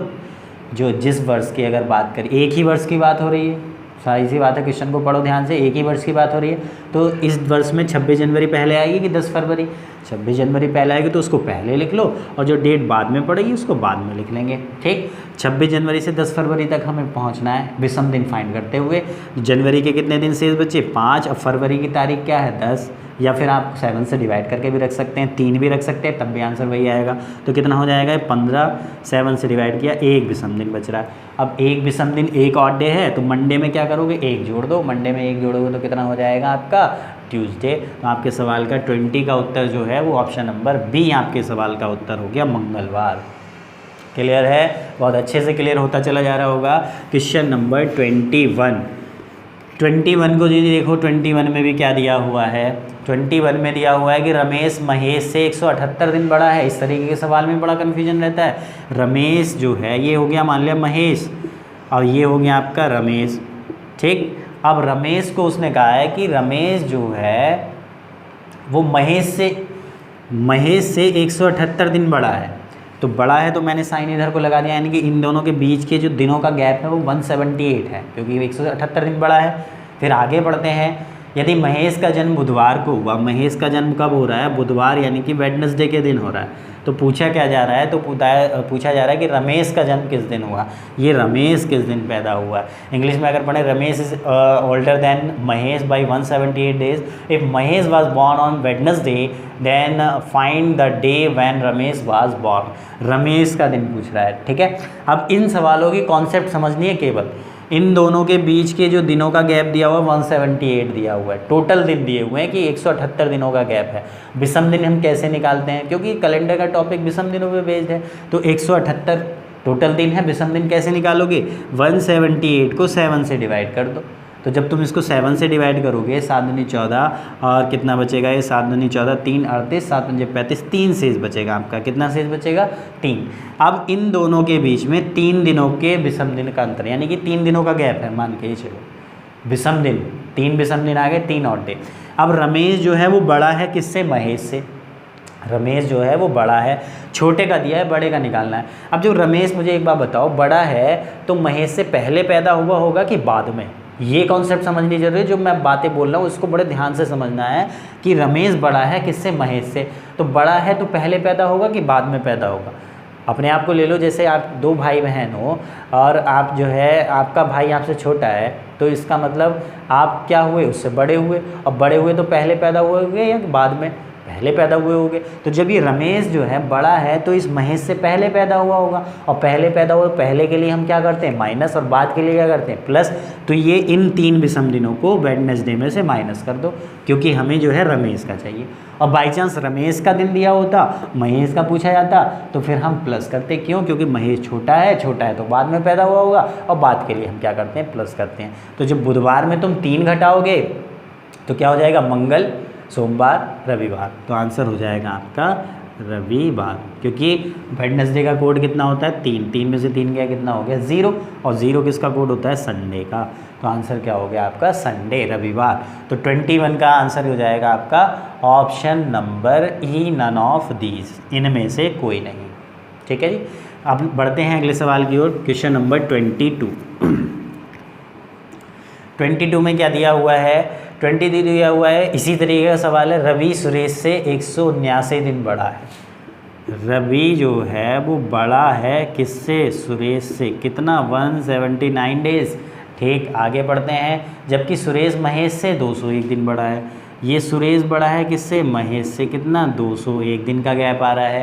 ठीक, Ravi is older than Suresh by 179 days and Suresh is older than Mahesh by 201 days. ठीक, फिर पूछा गया है if Suresh was born on Monday. Suresh जो है यदि मंडे के दिन पैदा हुआ, यानी कि सोमवार को पैदा हुआ, तो रवि और महेश का जन्म पूछ रहा है कि रवि और महेश किस किस दिन पैदा हुए। ठीक, सवाल बहुत आसान है। इन दोनों के बीच में विषम दिन निकालो, 7 से डिवाइड करो किसको। अब देखो बहुत जल्दी मैं सवाल को कराऊंगा, एक बार कॉन्सेप्ट समझने की बात होती है। 7 से जब तुम इसे डिवाइड करोगे तो यहाँ पे 4 शेष बचेगा, और जब इसे 7 से डिवाइड करोगे आप तो कितना शेष बचेगा 5 शेष बचेगा। तो इन दोनों के बीच में विषम दिन आ रहे हैं 4, इन दोनों के बीच में विषम दिन आ रहे हैं कितने, 5। ठीक है, टोटल दिनों को 7 से डिवाइड कर दिया हमने। अब रवि जो है बड़ा है किससे, सुरेश से, तो पहले पैदा होगा, पहले के लिए क्या करते हैं हम, माइनस। तो रवि का दिन क्या निकल के आएगा, सोमवार में से 4 घटा देंगे, तो ये किसका आ जाएगा, रवि का आ जाएगा। और अगर महेश की बात की जाए, महेश छोटा है किससे, सुरेश से, तो बाद में पैदा हुआ होगा, तो भैया सोमवार में क्या करोगे, 5 आप प्लस कर दोगे, तो वो आपके सवाल का उत्तर हो जाएगा। जब सोमवार में तुम 4 माइनस करोगे, सोमवार में अगर तुम 4 माइनस करोगे तो कैसे, 4 दिन पीछे चले जाओ तो क्या हो जाएगा, रविवार, शनिवार, शुक्रवार और बृहस्पतिवार। तो आपका आंसर क्या आ गया, बृहस्पतिवार, यानी कि थर्सडे। और जब तुम इसमें 5 प्लस करोगे, 5 और 1 6, यानी कि ये कितना हो जाएगा आपका, सैटरडे। तो आंसर हो जाएगा आपका बृहस्पतिवार और शनिवार। है कोई ऐसा ऑप्शन, 22 बृहस्पतिवार शनिवार पहला ही ऑप्शन है, तो आपके सवाल का उत्तर हो गया 22 का ए। क्लियर है? बहुत अच्छे से चीज़ें क्लियर होती चली जा रही होंगी। क्वेश्चन नंबर 23 को देखो, वीडियो को पॉज करके सॉल्यूशन नोट कर सकते हैं आप। ठीक, क्वेश्चन नंबर 23, मैं 200 दिन बाद मंगलवार को यात्रा से वापस लौटा, तो बताइए मैंने किस दिन यात्रा प्रारंभ की थी। ठीक, स्टार्टिंग का पूछ रहा है, कि कब प्रारंभ की थी, यानी कि पहले की बात है, तो विषम दिन निकाल के क्या करेंगे, माइनस कर देंगे। लौट कब रहा है वो, मंगलवार के दिन, 200 दिन बाद। अगर यहाँ पे देखो लैंग्वेज का अंतर होता है, अगर ये होता है ना 200 दिन के बाद, ये कॉन्सेप्ट हम समझेंगे आगे चल के। ठीक, के बाद, और ये इस तरीके की जो लैंग्वेज होती है, या कल से 2 दिन बाद शुक्रवार है, तो कल के 2 दिन पहले कौन सा दिन था। ठीक, तो जहाँ भी ये के बाद एक साथ होता है ना, वहाँ +1 की कॉन्सेप्ट काम करती है। और इसी तरीके का सवाल आपका टेट में पूछा गया था, यूपी टेट में, तो बहुत से बच्चे इसको गलत करके आए थे, बहुत से सही भी करके आए थे जिनको कॉन्सेप्ट पता थी। जब भी इसने के बाद एक साथ हो तो यहाँ पे +1 अपने आप लग जाता है, तो फिर दिन हो जाते हैं 201। उसने कहा है 200 दिन बाद, के नहीं लगा हुआ है, तो टोटल दिन कितने हो गए, 200। अब 200 दिन हो टोटल हो गए, 7 से डिवाइड करके विषम दिन निकाल लो। तो जब तुम इसे 7 से डिवाइड करोगे, 7 दूनी 14, 6 7 8 56, 4 से बचा। मंगलवार को वो वापस लौट रहा है, कब प्रारंभ की थी, स्टार्टिंग पूछ रहा है, तो स्टार्टिंग के लिए क्या करते हैं, यानी कि पहले के लिए क्या करते हैं, माइनस। तो मंगलवार में -4 कर दो। तो मंगलवार में जब तुम 4 घटाओगे, तो मंगलवार में जब 4 घटाओगे, मंगलवार से पीछे 4 जाओ, सोमवार, रविवार, और उसके बाद शनिवार और शुक्रवार। तो आपके सवाल का उत्तर क्या हो गया, शुक्रवार, यानी कि फ्राइडे उसने यात्रा प्रारंभ की थी। फ्राइडे कौन सा ऑप्शन है, 23 को अगर ध्यान से देखें तो ऑप्शन नंबर बी आपके सवाल का उत्तर होगा। ठीक, अब आप ये कोड रख के कैसे माइनस करोगे, जैसे मंगलवार का कोड क्या होता है, 2 - 4, तो कितना आया, -2 आया। अब -2 आया तो इसको 7 में से क्या करोगे, कम कर दो। तो 7 में से जब तुम इसको 2 को घटाओगे तो कितना आएगा, 5, और 5 किसका कोड होता है, शुक्रवार। तो कोड से भी आप कर सकते हैं, या पीछे को काउंट करते हुए चले जाओ, तो आंसर क्या आ जाएगा आपका, शुक्रवार। क्लियर है? बहुत अच्छे से क्लियर होता चला जा रहा होगा। नेक्स्ट देखो क्वेश्चन नंबर, अगर वीडियो आपको पसंद आती है तो ज़रा लाइक कर दिया करो। ठीक है, क्वेश्चन नंबर 24 में दिया हुआ, यदि कोई व्यक्ति 20 दिसंबर 1998 को सोमवार के दिन अपना जन्मदिवस मना रहा है, तो अगला जन्मदिवस वह सप्ताह के किस दिन मनाएगा। तो एक दिन ऐड हो जाएगा, क्योंकि 1 साल का अंतर है। अगर ये लीप वर्ष होता, देखो कभी कभी ऐसा भी होता है कि लीप वर्ष का बड़ा ध्यान रखना होता है। इसमें लीप वर्ष तो आ ही नहीं रहा, 98 से 99 लीप वर्ष आ ही नहीं रहा, तो एक दिन आगे बढ़ जाएगा। तो कब मना रहा है अपना जन्मदिन, सोमवार को, तो अगली बार को मंगलवार को मनाएगा। तो आंसर हो जाएगा आपका ट्यूसडे, और ट्यूसडे कोई ऑप्शन नंबर ई, 24 का हो जाएगा ई। तो इस तरीके से भी सवाल उड़ जाते हैं, बहुत आसान सवाल है। क्वेश्चन नंबर 25 में दिया हुआ है आपका कि मोहन का जन्म 19 दिसंबर 1981 को हुआ। कब हुआ, 1981, 19 दिसंबर 1981 को उसका जन्म हो रहा है। बताइए किस तारीख को वह 23 वर्ष 2 महीने और 12 दिन का हो जाएगा। इस तरीके के सवाल कैसे करते हैं, यानी कि आपको अगर आज की डेट तक आप ये पता करना है कि कितने साल कितने महीने के हो गए, तो इन चीज़ों को देखो ज़रा। मोहन का जन्म हो रहा है कब, 19 दिसंबर 1981। तो इसको इस फॉर्मेट में लिखे करो, पहले वर्ष आ गया, फिर मंथ आ गया, और फिर डेट आ गई। क्या पूछ रहा है वो, कि कौन सी तारीख को वह 23 साल 2 महीने और 12 दिन का हो जाएगा। तो ये इसमें ऐड कर दो, तारीख पूछ रहा है ना, तो 19 में 12 ऐड करो, तो 9 और 2 11, कैरी हो गया 1, ये हो गया आपका 31, ये हो गया आपका 14, और ये कितना हो जाएगा आपका 2004। तो क्या ये कोई वैलिड डेट है, 31/14 ऐसा होता है क्या कभी? तो ये 14 महीने तो 12 ही होते हैं ना हमारे पास, तो यानी कि हम कितने महीने एक्स्ट्रा जा रहे हैं, 2 महीने एक्स्ट्रा जा रहे हैं। अब वो 2 महीने किसके होंगे, अगले वर्ष के तो होंगे। तो यहाँ से 12 जब माइनस तुम करोगे, क्योंकि हमें पता है 1 साल में 12 महीने होते हैं, तो यहाँ स्वाभाविक रूप से 1 प्लस हो जाएगा, स्वाभाविक रूप से 1 प्लस हो जाएगा। क्यों? क्योंकि ये 2 महीने जो हैं अगले साल के तो होंगे, 2 महीने फालतू हो गए। हमें तो 12 तक रखने थे केवल, यहाँ दे दिया उसने 14, तो 12 तक रखने के बाद जो 2 महीने वो अगले साल में भेज दो। अगले साल किसके, यानी कि 2005 के होंगे। ठीक, अब 14 में से 12 गया, कितना हो गया आपका, 14 में से 12 गया 2 हो गया, और तारीख इधर क्या चल रही, 31। तो ये आंसर नहीं है, कभी ये आंसर लगा के आ जाओ। 31 फरवरी 2005, क्या फरवरी में 31 दिन होते हैं। अब अगर मैं 2005 की बात करूं तो 2005 साधारण वर्ष है, तो फरवरी कितने की होगी, 28 की, और जबकि यहाँ तारीख क्या दे दी उनने, 31। तो कितने दिन फालतू हो गए, 3 दिन फालतू होगा। अब ये 3 दिन किसके होंगे, मार्च के ही तो होंगे। तो यहाँ पे 28 दिन माइनस करेंगे, फिर यहाँ क्या हो जाएगा आपका, स्वाभाविक रूप से 1 प्लस हो जाएगा। क्यों, क्योंकि अगले महीने के 3 दिन है, यहाँ कुछ नहीं होगा। तो आंसर क्या आ जाएगा आपका, तो 31 में 28 गया 3, ये हो जाएगा 2 और 1 3, और ये हो जाएगा 2004। तो यानी कि वो 3 मार्च 2004 को 23 साल 2 वर्ष और 12 दिन का हो जाएगा। तो ऐसा कोई ऑप्शन है, ऐसा ऑप्शन है आपका 3 मार्च 2005, ऑप्शन नंबर बी आपके सवाल का उत्तर है। ठीक है, अगर समझ में नहीं आया तो वीडियो को दोबारा से रिवाइंड करके देखना, और एक सवाल और समझा रहा हूँ जिससे आपको और अच्छे से क्लियर हो जाए। ठीक है, तो बढ़ते हैं अगले सवाल की ओर। क्वेश्चन नंबर 26 में क्या दिया हुआ है, क्वेश्चन नंबर 26 देखेंगे। 26 भी इसी तरीके का है, एक सवाल मैंने समझा दिया, दोबारा से मैं इसलिए समझा रहा हूँ जिससे आपको अच्छे से क्लियर हो जाए।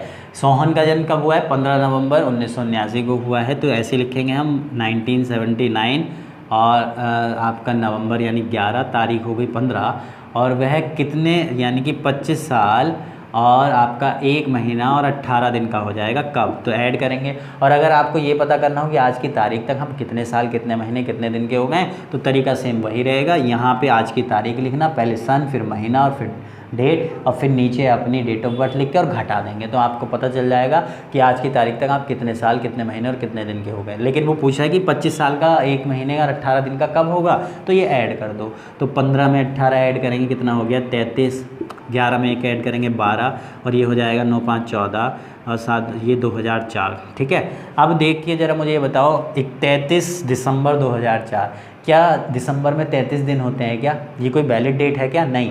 अगर ये 31/12/2004 होती तो बिल्कुल सही चल जाती, ठीक। लेकिन यहाँ 31 से कितने दिन एक्स्ट्रा हो गए, 2 दिन एक्स्ट्रा हो गए। अब ये 2 दिन किस साल में जाएंगे, अगले साल में तो पहुँचेंगे, और अगले साल के पहले ही महीने में पहुँच जाएंगे, जनवरी में। तो ये डेट आपकी क्या बन जाएगी, ये बन जाएगी 2 दिन एक्स्ट्रा है, तो ये 2 दिन किसके होंगे, अगले साल की जनवरी के होंगे, और अगला साल कौन सा आएगा 2005। तो इस तरीके से वो किसमें 25 साल 1 महीने 18 दिन का हो जाएगा 2 जनवरी 2005 को। ऐसा कोई ऑप्शन है 2 जनवरी 2005, ऑप्शन नंबर सी आपके सवाल का उत्तर है। ठीक, 27 जो क्वेश्चन है सेम इसी तरीके का है, वो आपको खुद करना है, ये होमवर्क है। कमेंट करके जब भी आप ये इस वीडियो को देखें तो कमेंट करके बताएं, इतना ये आपका होमवर्क है। अगर ये 2 सवाल अच्छे से क्लियर हुए तो आपका आंसर बिल्कुल सही आएगा। ठीक, उसके बाद क्वेश्चन नंबर 27 की ओर बढ़ते हैं। 27 में क्या दिया हुआ है, 27 आपका दिया हुआ है, महेश का जन्म 17 अक्टूबर 1995, ये तो आपको खुद करना है। 28 देखो, सुरेश राजेंद्र से 314 दिन बड़ा है। ठीक, ये उसी तरीके का सवाल आ गया, ये खुद भी कर सकते हैं आप। ये मान लिया मैंने राजेंद्र, ठीक। अब सुरेश राजेंद्र से, सुरेश ये हो गया, ये बड़ा है, बड़े का साइन इधर कितना 314 दिन, ठीक। और आगे दिया हुआ है कि कमला सुरेश से 70 सप्ताह बड़ी है। ठीक, यहाँ पे इधर को इस तरीके से ले लेते हैं, इसको इधर थोड़ा जगह नहीं है। ये है आपका राजेंद्र, राजेंद्र से 314 दिन बड़ा कौन है, सुरेश। और सुरेश से कमला बड़ी है, कितनी बड़ी है 70 सप्ताह। दिन नहीं दिए हुए हैं, यहाँ सप्ताह दिए हुए हैं कि 70 सप्ताह बड़ी है। तो कमला का जन्म यदि बुधवार को हुआ, कमला का जन्म कब हो रहा है, बुधवार को, वेडनेसडे को हो रहा है। तो आपको ये बताना है कि बताइए कि राजेंद्र का जन्म किस दिन हुआ। इस राजेंद्र का जन्मदिन हमें बताना है, किस दिन ये पैदा हो रहा है। तो देखो सवाल में वही इसी तरीके का सवाल है, कमला से लेके और राजेंद्र के बीच में विषम दिन निकाल लो। विषम दिन कैसे निकलेंगे, देखो यहाँ 70 सप्ताह पूरे, यहाँ तो कोई विषम दिन आना नहीं है। ठीक, विषम दिन केवल यहाँ मिलेंगे। तो 314 को 7 से डिवाइड करो, 7 चौक 28, 34, 7 चौक 28, 6 शेष बचेगा। ठीक, तो यानी कि कमला और सुरेंद्र के बीच में 6 विषम दिन आ रहे हैं। कमला बड़ी है, सर राजेंद्र छोटा है तो बाद में पैदा होगा, और बाद के लिए हमें क्या करना होता है प्लस। तो बुधवार में 6 प्लस कर दो, और जब तुम बुधवार में 6 प्लस करोगे तो बुधवार का कोड हमारा क्या होता है 3 में 6 प्लस किया कितना हो गया 9। अब 9 कितना आगे बढ़ गए हम, 7 से 2 आगे बढ़ गए। ठीक, और 2 किसका कोड हो गया आपका मंगल का। अगर ये ऐड इस तरीके से समझ में नहीं आ रहा है तो सीधे जोड़ते हुए चले जाओ, बुधवार में 6 प्लस करना है। तो बृहस्पति, शुक्र, शनि, रवि, सोम, मंगल आपके सवाल का उत्तर हो जाएगा इस तरीके से। ठीक है, जब भी हम किसी दिन में 6 दिन ऐड करते हैं तो उससे पिछला दिन आंसर हो जाता है, और 6 घटाते हैं तो अगला आंसर हो जाता है। ठीक, तो बुधवार में जब तुम 6 जोड़ोगे तो इससे पिछला दिन आंसर यानी कि मंगलवार आपके सवाल का उत्तर होगा कि राजेंद्र मंगलवार के दिन पैदा हुआ है। अब मंगल कौन सा ऑप्शन है, क्वेश्चन नंबर 28 की अगर मैं बात करूं, मंगल ऑप्शन दिया हुआ है आपका, ऑप्शन नंबर बी आपके सवाल का उत्तर हो गया। ठीक है, इस तरीके से ये सवाल हम करते हैं। फिर नेक्स्ट देखो क्वेश्चन नंबर 29। और अगर इस सवाल में ये पूछता, इसी सवाल में कि बताइए कि जो है आपका सुरेश किस दिन पैदा हुआ, तो सुरेश और कमला के बीच में विषम दिन कोई नहीं है। क्यों? क्योंकि सप्ताह पूरे कंप्लीट हैं, तो जिस दिन कमला पैदा हुई उसी दिन सुरेश, यानी कि मंगल, बुधवार ही आपका आंसर आ जाता अगर सुरेश का पूछता तो। क्वेश्चन नंबर 29 को देखो। 29 में दिया हुआ है मेरा भाई मुझसे इतने दिन बड़ा है जबकि बहन उससे 75 हफ्ते बड़ी है। ये सेम क्वेश्चन है। 29 आपका होमवर्क हो गया, कमेंट करके आंसर बताना क्या आया। सेम इसी तरीके से करना है। 30 क्वेश्चन थोड़ा सा इंटरेस्टिंग है। 30 को देखो। कुमार को अपना जन्मदिन याद नहीं है। Kumar doesn't knows his birthday but his father told him that his brother who is 2 years 3 months एंड 2 days younger than him was born on 10 August 1999। कहने का मतलब ये है कि कुमार को अपना जन्मदिन याद नहीं रहा, जबकि उसके पिता ने उसको क्या बताया, किसको, कुमार को, कि आपका जो भाई है जो आपसे 2 वर्ष 3 महीने और 2 दिन छोटा है वो 10 अगस्त 1999 को पैदा हुआ। 1999 अगस्त और 10 को पैदा हुआ। कौन? छोटा भाई। और कितना छोटा है आपसे? वो छोटा है आपसे 2 वर्ष 3 महीने और 2 दिन आपसे छोटा है। ठीक, तो अब ये माइनस करके हम कुमार की डेट ऑफ बर्थ निकाल लेंगे। ठीक है, यही तो है। कुमार को अपना जन्मदिन तो याद नहीं है, लेकिन उसके पिता ने उससे ये कह दिया कि आपका जो छोटा भाई है, बताया कि आपका जो भाई है 2 वर्ष 3 महीने और 2 दिन छोटा है आपसे, और वो 10 अगस्त 1999 को पैदा हुआ था। छोटा भाई 10 अगस्त 1999 को पैदा हो रहा है, तो इसका मतलब बड़ा जो भाई है वो पहले ही पैदा हुआ होगा। किससे? 1999 से पहले ही पैदा। तो ये जो 2 वर्ष 3 माह 2 दिन है, ये घटा के हम क्या निकाल रहे हैं? कुमार की डेट ऑफ बर्थ। तो कैसे? 10 में से 2 घटाओ 8, 8 में 3 घटाया आपका कितना हो गया? 5, और 1999 में 2 घटाया 1997। तो ये कुमार की डेट ऑफ बर्थ आ गई। किसकी आ गई? ये कुमार की। ठीक, क्या? 8 मई 1997। ठीक, अब सवाल ये डबल डेट का बन गया, लेकिन यहाँ पे डेट और मंथ सेम नहीं है। देखो अब किस सवाल को कैसे करेंगे। हमें दिया हुआ है 10 अगस्त 1999 का दिन दे रखा है। क्या बताया है? कि उसका भाई जो है इतने दिन छोटा है, सोमवार के दिन पैदा हुआ, सोमवार दे रखा है। ठीक, तो अब इस सारी बातों को मिटा दूँ, इतनी चीज़ क्लियर हो गई। यहाँ इसकी ज़रूरत नहीं है अब हमें। अब सवाल देखो हमारा ये बन गया है कि यदि 10 अगस्त 1999 को सोमवार है तो बताना है कि 8 मई 1997 को कौन सा दिन होगा। अब ये आपका सवाल ये बन गया है। ये जो क्वेश्चन नंबर आपका 30 क्वेश्चन नंबर जो 30 है वो अब ये बन गया है इस तरीके से। डबल डेट का ये, लेकिन यहाँ मंथ और डेट तो सेम नहीं है, तो फिर इसको कैसे करेंगे? इसको करने के 2 तरीके हैं। एक तो क्या, डेट और मंथ सेम कर लो पहले, या फिर सीधा सा आपको क्या करना है कि आप ऐसे नहीं कर सकते कि 8 मई 1997 का दिन डायरेक्ट निकाल दो, जो पहला मेथड है जो हमने सीखे ना 3 मेथड, 144 वाला, 033 वाला, या उससे पहले 1600 + 300 करने वाला, उससे डायरेक्ट आप निकाल दो। तो उससे जो दिन निकालोगे वो एक्चुअल दिन निकल के आएगा। हमें तो इसके रेस्पेक्ट में बताना है कि यदि 10 अगस्त 1999 को सोमवार है तो फिर इसका कौन सा दिन होगा। ठीक, तो आपको क्या काम करना है? सबसे पहले आप 10 अगस्त 1999 का दिन चेक करके देख लो कि वो सोमवार ही था क्या। तो चेक कैसे करेंगे? वही तरीका है, date plus month code. Month code हमारा क्या होता है? 0 33 61 40 25 0 35 1 2 3 4 5 6 7 8। अगस्त का कोड क्या हो गया? 2 हो गया। फिर 4 से इसको डिवाइड करेंगे तो जो हमारे पास क्वेश्चन आएगा 24 आएगा भागफल, और 7 से डिवाइड करेंगे तो ये कितना आ जाएगा? शेष 1 आ जाएगा, क्योंकि 14 7 98 प्लस सेंचुरी कोड 0 हो जाएगा, क्योंकि 1900 वाली शताब्दी है। सारी चीज़ें बताइए। अब मैं ये नहीं बताऊंगा ये 24 कहाँ से आया। वीडियो को अच्छे से देखो स्टार्टिंग से। तो अब इसको ऐड करो तो ये कितना हो जाएगा? 12 24 36 और 1 37। 7 से डिवाइड करो, 2 शेष बच रहा है। अब 2 पे क्या होता है? आपका मंगल होता है। क्या होता है? मंगल। और इन्होंने क्या दे रखा है? सोमवार। गलत दे रखा है ना दिन, 2 पे मंगल होता है, इन्होंने क्या दे रखा है सोमवार, तो मंगलवार को सोमवार करने के लिए हमें क्या करना पड़ेगा, 1 घटाना पड़ेगा। ठीक है, तो अब डायरेक्ट इसका दिन निकाल दो और जो आएगा उसमें 1 घटा देंगे, वही आंसर हो जाएगा। तो 8 मई 1997 का अगर हम दिन निकालें तो कैसे निकलेगा, देखो डेट, अब हम वही तक फॉर्मूला वही लगा रहे हैं, डेट प्लस मंथ कोड, मई का कोड क्या है 1 2 3 4 5, मई का कोड हो गया आपका 1, उसके बाद प्लस 97 को 4 से भाग करो तो भागफल 24 आएगा, और अगर 7 से भाग किया जाए शेषफल कितना आ जाएगा, 6 आ जाएगा, क्योंकि 13 7 91, 6 शेष बचेगा, प्लस सेंचुरी कोड कितना हो जाएगा 0, तो ये कितना 24 6 30, 30 और 9 कितना हो गया 39, 7 से डिवाइड करो कितना शेष बच रहा है, 4 शेष बच रहा है। ठीक है, अब हमें सही आंसर लाने के लिए क्या करना है, 1 घटाना है, 4 में से 1 गया 3, और 3 पे क्या होता है आपका बुधवार, वेडनेसडे। तो आपके प्रश्न का उत्तर क्या हो गया, बुधवार। अब बुधवार कौन सा ऑप्शन है कोई, ऑप्शन नंबर सी आपके सवाल का उत्तर है, ऑप्शन नंबर सी आपके सवाल का उत्तर हो गया। क्लियर है, इतनी बातें समझ में आ गया होगा। ठीक, और अगर इसको डेट और मंथ सेम करके किया जाए, सेकंड मेथड भी देख लो, सेकंड मेथड कैसे करेंगे इसको। सेकंड मेथड इसी सवाल का कि हमें जो है 10 अगस्त 1999 का दिन दे रखा है, 8 मई 1997 का दिन बताना है, यानी पीछे का दिन बताना है।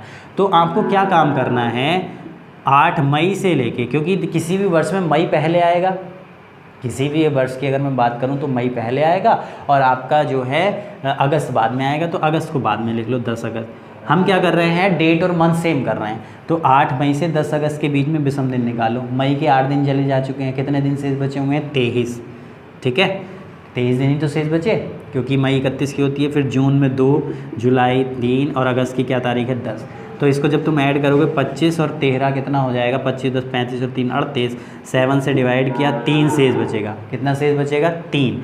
अब 3 जो शेष बचा, अब हमें 10 अगस्त का दिन पता है, 10 अगस्त 1999 का क्या है, सोमवार। हम 8 मई 1999 का दिन निकाल रहे हैं, अभी इस पर नहीं पहुँचे हम, अभी केवल हम 1999 में 8 मई का दिन निकाल रहे हैं। तो 8 मई 1999 का दिन क्या आ जाएगा, सोमवार में 3 कम कर देंगे। कम क्यों कर रहे हैं, क्योंकि पिछली डेट है, तो जब तुम सोमवार में पीछे 3 जाओगे तो क्या हो जाएगा, रविवार, शनिवार और शुक्रवार। तो 8 मई 1999 का क्या आ गया, आपका शुक्र आ गया। लेकिन ये आंसर नहीं है, हमें तो क्या बताना था, 8 मई 1997 का दिन बताना था।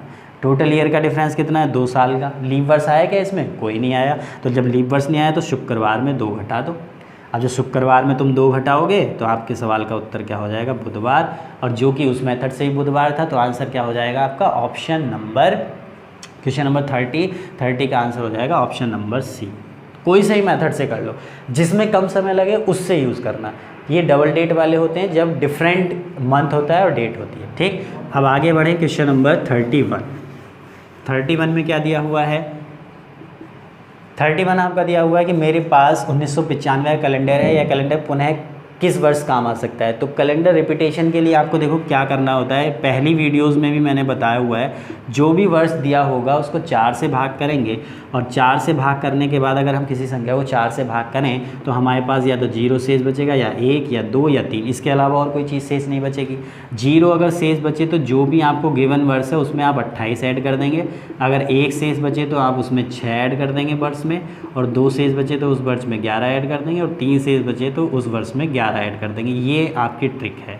ठीक है, इसमें आपको ज़्यादा कुछ नहीं करना, इस ट्रिक को आपको ध्यान में रखना है। ठीक है, वर्ष अगर जो भी वर्ष दे रखा है उसको 4 से डिवाइड करने के बाद आपको देखना है कि शेष क्या बच रहा है। 0 शेष बचे तो 28 प्लस 0 शेष कब बचेगा, जब वो लीप वर्ष होगा। लीप वर्ष जो है 28 साल के बाद रिपीट होता है।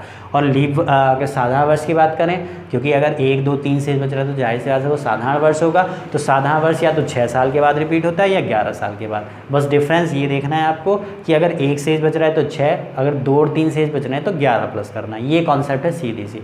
अब जितने भी सवाल इस पर आधारित हैं सारे के सारे आप कर लेंगे। जैसे 31 है कि मेरे पास 1995 का कैलेंडर है, तो दोबारा कब मैं प्रयोग में ला सकता हूँ, इसको 4 से भाग करो। जब तुम इसे 4 से भाग करोगे तो कितना शेष बचेगा, 3, और 3 शेष बच रहा है तो वर्ष में क्या करना है, 11 प्लस करना है। तो 1995 में 11 प्लस कर दो तो ये आपका कितना हो जाएगा, 2006। यानी कि 2006 में इसको दोबारा मैं प्रयोग कर सकता हूँ। तो आंसर क्या हो जाएगा, 31 का ऑप्शन नंबर सी। ठीक, 32 भी सेम ऐसा ही है कि Ramesh use the calendar of the year 1981 in the year 1987, again he use it in year 1998, यानी कि रमेश के पास एक कैलेंडर था 1981 के कैलेंडर का दोबारा प्रयोग 1987 में किया, फिर पुनः इसका प्रयोग जो है उसने किया 1998 में। तो आगे किस वर्ग में प्रयोग करेगा, तो वही तरीका है आपको यहाँ अपनाना है। 1998 को 4 से डिवाइड करो, जब तुम इसे 4 से डिवाइड करोगे तो 2 शेष बचेगा, और 2 शेष बचेगा तो कितना प्लस करना है, 11। तो 1998 में 11 प्लस कर दो तो ये कितना हो जाएगा आपका 2009, यानी कि वो दोबारा से 2009 में इसका प्रयोग कर सकता है। तो आपके सवाल का उत्तर क्या हो गया, ऑप्शन नंबर ए। 32 का आंसर हो गया ऑप्शन नंबर ए। 33 आप अपने आप कर लेंगे, आसान है कि मेरे पास जो है 1991 का दोबारा कब प्रयोग करूंगा। कमेंट करके जब भी इस वीडियो को देख रहे हो तुरंत आप कमेंट करके बताएंगे कि इसका आंसर ये है। फिर उसके बाद 34 है, सुधीर का जन्म 28 दिसंबर को रविवार के दिन हुआ। ये बहुत इंपॉर्टेंट सवाल है, इसको स्टार मार्क भी कर लेना, ठीक है। इस सवाल को करने के लिए बहुत से बच्चे कहते हैं ये समझ में नहीं आया कि कैसे हो गया कैसे नहीं हुआ, स्टार मार्क कर लेंगे। क्वेश्चन नंबर आपका 32, रमेश 32 नहीं सॉरी, ये अब आपका स्टार हो गया, स्टार मार्क कर लेंगे। क्वेश्चन नंबर हम पहुंच चुके हैं कहाँ पे, 34 पे, क्योंकि 32 तो मैंने करा दिया है, 3 आपको होमवर्क में दिया है। 34 है आपका कि सुधीर का जन्म 28 दिसंबर रविवार के दिन हुआ। इतनी चीज़ हमें दी हुई है, 28 दिसंबर कब हो रहा है, रविवार के दिन उसका जन्म हो रहा है, ठीक। और जिस वर्ष उसका जन्म हुआ था वह शताब्दी वर्ष था। Sudhir was born on 28 December and it was Sunday. The year when he was born was a century, यानी कि जिस वर्ष उसका जन्म हुआ था वो शताब्दी वर्ष था। अब आपसे पूछा जा रहा है कि उसका जन्म के वर्ष कौन सा था, यानी कौन सी शताब्दी को उसका जन्म हुआ था। ऑप्शन दिए 1700, 1900, 1800 और 2000, ठीक। तो ध्यान से देखो, 28 दिसंबर का रविवार है तो हमें लास्ट का दिन निकाल लो इस शताब्दी का लास्ट का दिन तो निकाल सकते हैं ना आसानी से।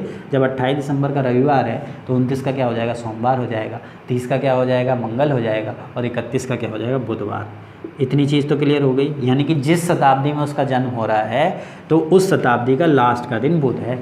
अब ये चेक कर लो कि इसमें कौन सी शताब्दी का लास्ट का दिन बुध आएगा। तो देखो कैसे चेक करेंगे, स्टार्टिंग से जिसने वीडियो को देखा होगा वो बहुत आसानी से समझ जाएगा, उसे बहुत अच्छे से क्लियर होगी।